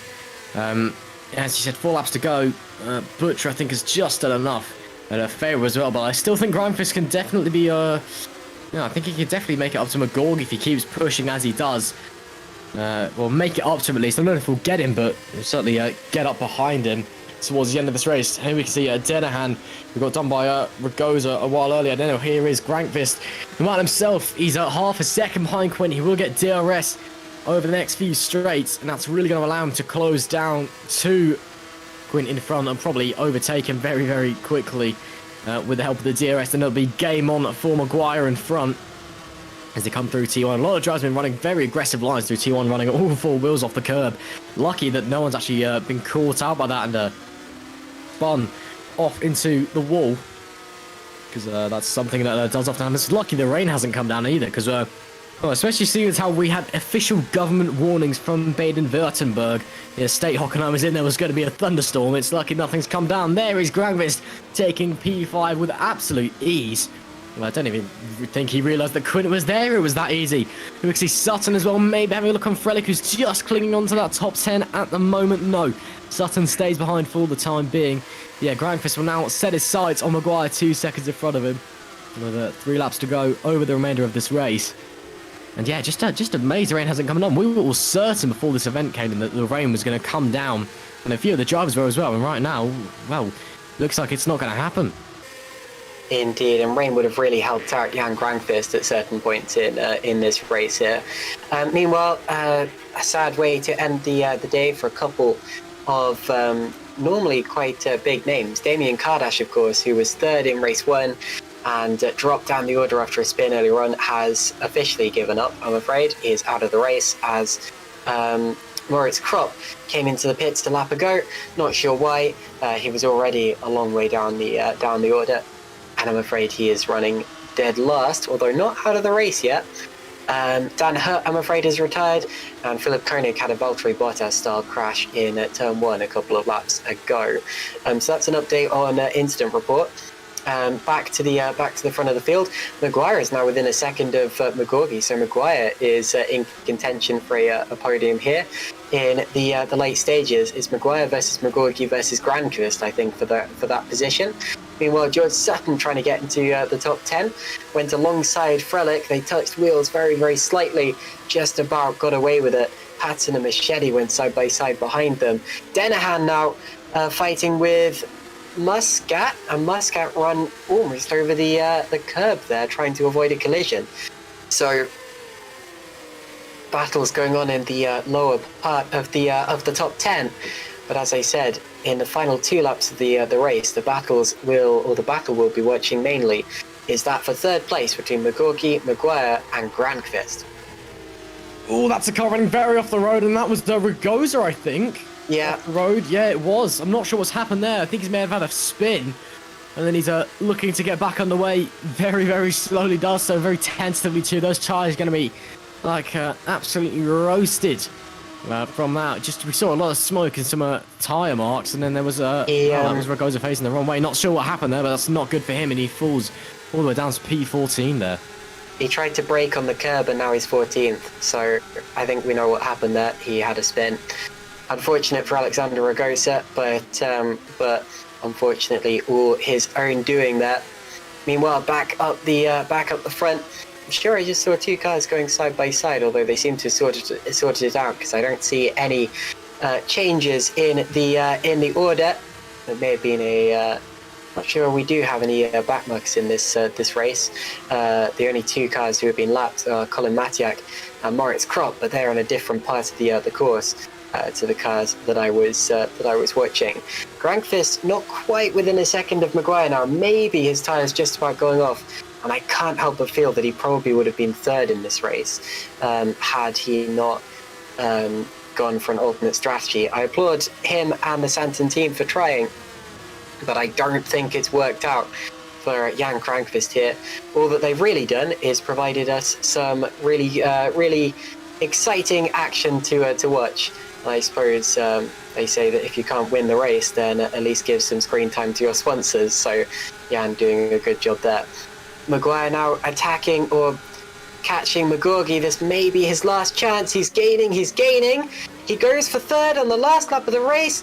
leaves it late. McGorgy goes for the switchback. They're still side by side on the exit. McGorgy had to check up to not hit Maguire mid-corner. Maguire might get it here because he'll be on the inside for the next major braking zone. Muscat and Denahan also side by side, but keep looking at Maguire because he's still there, and Maguire gets it on the last lap of the race. Great move from Luke Maguire, and once again we're going to get 2 THR drivers in the top 3. It's going to be a quadruple podium for THR. You can't get much better than that. The only thing that would be better for them is if Adrian Faber ducked out of the way right now, but Chris Butcher comes through the final corner of this race, and he is going to win race 2, redemption for race 1. There he goes, waves to the flag, to the crowd. Adrian Faber, a very good P2, didn't let Butcher get away too much, did he? Luke Maguire is P3, got past Owen McGorgy on the last lap, the very last lap. Jan Grankvist with the alternate strategy, P5. Then it's Mike Quint, Jake Denahan, Jason Muscat, Shimon Frelich, George Sutton, James Duber, Craig Patterson, Reuben Machete, Alexander Ragosa, and Liam Rance are going to be the later points-paying positions. That is, if Liam Rance can hold off Janis Lianos and not make any mistakes in the last couple of corners, because Lianos is right there, very close to him on the last lap. But it's going to be Rance claiming the final points-paying position there, followed by Lianos. Kaloksai passed Sovic for P17 on the last lap. Sovic is P18. Gut and Klont not side by side because that is someone else actually. That's Colin Matiak there. So those drivers all fighting for lower positions.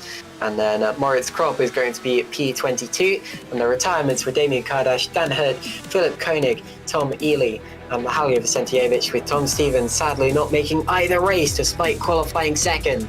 So disaster for him. But a very exciting second race of the day. A great last lap move for Luke Maguire. And I tell you what, it's hard to pick a driver of the day, especially with THR so far ahead of the rest of the field. But I personally am going to go for Chris Butcher. His charge through the field in race 1, and his win in race 2, and the fact that he qualified on the medium compound tyre as opposed to the soft tyre. What do you think, Russ? Yeah, I mean, I think Jan just got unlucky there. I mean, he drove a very good race. I think with a bit of luck, he could have been on that podium with that strategy. We don't know what happened on the medium tyres, to be honest. I mean, that's an alternate universe to what happened here. Could he have got a podium? Yeah, I think so. Could he have got a podium here as well? Yeah, I think so. It's all up in the air, but I mean, 5th place with, a great performance as well. It's still not bad for Jan, and I think he'll still very much take that.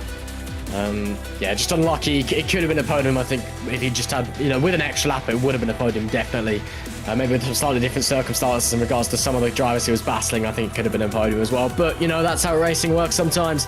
Sometimes it goes your way, sometimes it doesn't. Jan Grankvist, P5, not too bad, though, in the end for him. Now let's just wait for the interviews. No drivers are in the interview room just yet, but we'd love to talk to the THR drivers as well as anyone else who finished in or around the podium. That would be the cherry on top of the cake, which has been this fantastic day of racing. Hockenheim always wonderful for Supercup. And we do now have some of the THR guys. Let's speak to the driver we've just seen win that second race there. Chris Butcher, you there? Hi, Caitlin. So a double victory and a victory to cap it all off. That must feel good. I hope you mean double podium, because a double victory would be great. But, that is what I meant. Double podium and a victory. Yeah, amazing. Do you know what? I think I could have had a victory in race 1, but the margins in qualifying were so tight. I mean, I think 400s away from P4 on the grid, I think it was. So, that could have changed the face of race 1. But a 1-2 and fastest lap for the team in race 1, and another double podium in race 2 as well. So fantastic team result, and great for Luke as well, because obviously he extends the lead of the championship, but not great for me, I guess. But yeah, I can't complain at those results. I had to go for an alternate strategy in race 1 because Luke just had the ultimate pace over me, I felt. So I had to try something different, and it nearly worked. But yeah, race 2, it all clicked for me. did you know that you could qualify inside the top 10 on those on those medium tires? It was just a bit of a hunch, really, sort of seeing what lap times everybody else was doing, because it felt like we had a bit of an advantage on the softs. And we were just looking at the lap times other people were doing, and we were sort of thinking, top 5 on the grid is possible with what we thought the delta was on the tyres. Just missed out on that, but if I'd have got the perfect lap, it would have happened. So yeah, it was just a case of seeing what other people were doing, really, and I worked quite hard on qualifying laps to be able to do that. So yeah, just a lot of hard work, really. Great stuff. And Russ, do you have anything for our race 2 victor? No, I'm trying to say great job out there, Chris. It was a really good drive in race 2 and race 1 as well, and some well-deserved results and points. So that's a great job. Thanks very much, Ross. And obviously, as usual, Caitlin, I need to say a big thumbs up and thank you to Tom Ely. Without all his hard work that he does behind the scenes for us, I don't think we'd be at this level. So, huge thanks to Tom, because he's done a fantastic job, and I think the results are plain to see. Indeed, Tom Ely, of course, who helps THR with setups. Thank you, Chris, and good luck in your future races. Thanks very much. So, since I've interviewed one race winner, Russ, I'll give you the other. Luke, do you hear us? I do. Okie dokie, Russ, over to you. Well, hello, Luke. First of all, some great results out there in obviously race 1 victory and a podium in race 2 as well. Certainly not a bad result. So just want to run us through your evening for us. Just kind of let us know what happened from your perspective. Yeah, sure. So race 1, well, qualifying to start off went really well. My first lap was good enough for pole, I think, but I improved after that. And yeah, race 1 went well. It's a shame for Tom not starting second, but it kind of gave me a clear run into turn 1 to try and push and get out of DRS of Jan. And from there, just pushed on, and I thought the race was quite. I thought I could manage it, and I thought it was going to be kind of straightforward. And then I saw the gap when Chris came out of the pits, and he was on fresh tires, and he was gaining like nearly a second a lap. I was like, okay, I need to put the head down, and I think I was doing qualifying lap after qualifying lap on those mediums on the last part of race 1. So but in the end, he didn't have enough to catch, so it was good race 1. And race 2, yeah, got through the first lap clean, but I actually nearly ran into Chris, and that brought me off the road, lost a few positions, and from there just kind of trying to pass people, and it worked out well. Threw a nice dive bomb on Owen at the end there. Just Toby was in my ear saying, "Just send it," and I said, "Yeah, no problem. We'll send it." And yeah, it turned out to be the right move. So happy enough with a double podium. And yeah, any questions? Yeah, I mean, I've answered all of them. Yeah, I mean, I do have actually just one more question, just between you and Chris. Obviously, just kind of like a team thing. Are you being allowed to fight for this championship? Because obviously, it's still pretty close between you. It's roughly about a wins points difference between the pair of you. Are you being allowed to, out and out fight for this, or is it starting to get to the point where they're going team orders? Okay, calm it down a little bit, boys. Good question. We were team orders up until this race, and this race we had no team orders. So yeah, so if Chris caught me there in race 1, we were fighting for the lead, and in race 2, when I went for a move on the outside of Chris, that was for a move, no team orders. So yeah, we have a good relationship, but let's try to keep it that way. we're good friends, so it should be okay. Yeah, well, just don't run into each other, and I'm sure you guys will be absolutely fine. Thank you, Luke, for joining us. And yeah, great performances out there, some great points, a great win, and a great podium. Thank you, Luke. Okay, I just wanted to say a little shout out to just Toby Davis and Tom Ely and David Carter, and thank you very much, guys. Thank you, Luke. That was a little bit wire, everybody. With a very nice interview there, must be said. And let's cap off our THR trio with Toby Davis, the team boss. Toby, are you there? Yes, I am. Hello. A quadruple podium with a victory in both races has to be every team boss's dream. And I swear I say something like that to you every single week, but this week, that was brilliant. Thank you very much. It's not perfect yet. We didn't have fastest lap in race 2, and we didn't have second in race 2. pretty close. I mean, You're it's just, nitpicking, Toby. yeah, it's just a result of all the hard work all the boys put in. This week we had probably best part of 2,000 laps of practice put in between Chris, Luke, myself, Andrew Waring, Tom Ely doing the setup work behind the scenes, and that all comes together, and that's what you see in the races. Now, we don't do it all in one night. Obviously we've got lives, but we do it over a sort of structured practice sessions and all this kind of stuff, and it all comes together. And I couldn't be prouder of where the team's at right now. And obviously it's showing in the results. So long may it continue from my point of view. Fantastic. Are you looking forward to the next round? Do you have a good setup for that, and do your drivers go well there? Tom hasn't given us our initial baseline setup yet, so we don't know. You never know. We might struggle. I don't know where are we next. I can't even know. I'm so caught up in Hockenheim. France. I think it's Magny-Cours rather than Puerto Rico. Oh, of course it is. Yeah. So so yes, we do have some info on it, and I think we're pretty happy with where we are right now. Tom has started work on it for both drivers, so. Yeah, it's a great position to be in, and the scary thing is that for the rest of the season, the boys are completely allowed to do what they want now. There's no team orders. They're going to race each other if they're on track next to each other. Kind of why the strategy was split in race 1, to be honest, so that they weren't on track racing each other. And Chris nearly made it work. So, we're trying things, not anything quite as extreme as what Jan did in race 2. It's not something we thought would work, but he nearly did make that work. So it's food for thought for future rounds. So, yeah, there's still some stuff to be learnt. Thank you, and good luck in future rounds. Thanks, Caitlin. Nice to be here again. Good luck with your heart too. Oh my goodness! I mean, I can't imagine how it must be having 2 drivers fighting for the championship. Anyway, let's so that we don't completely THR whitewash this.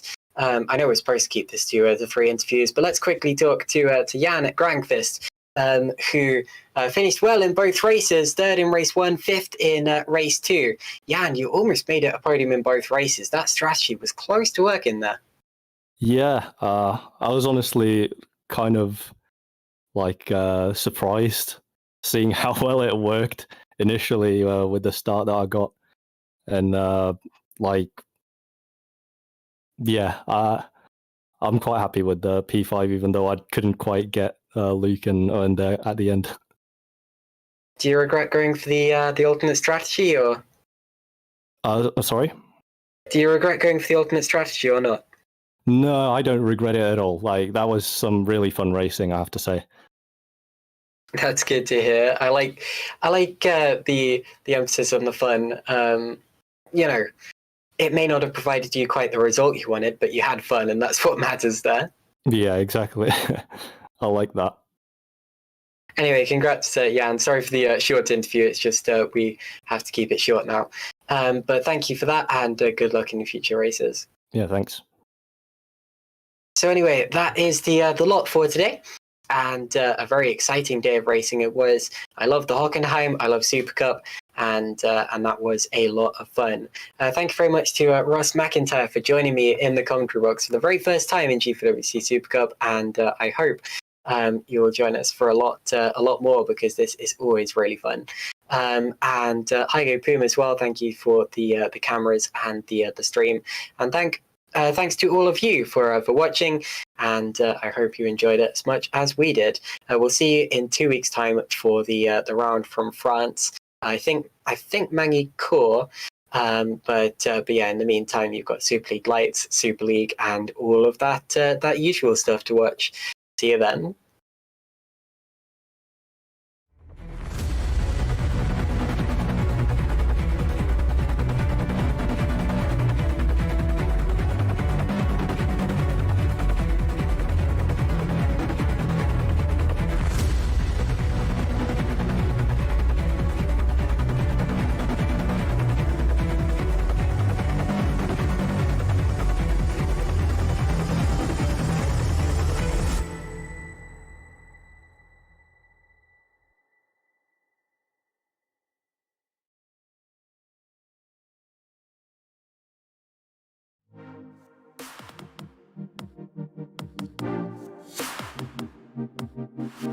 you.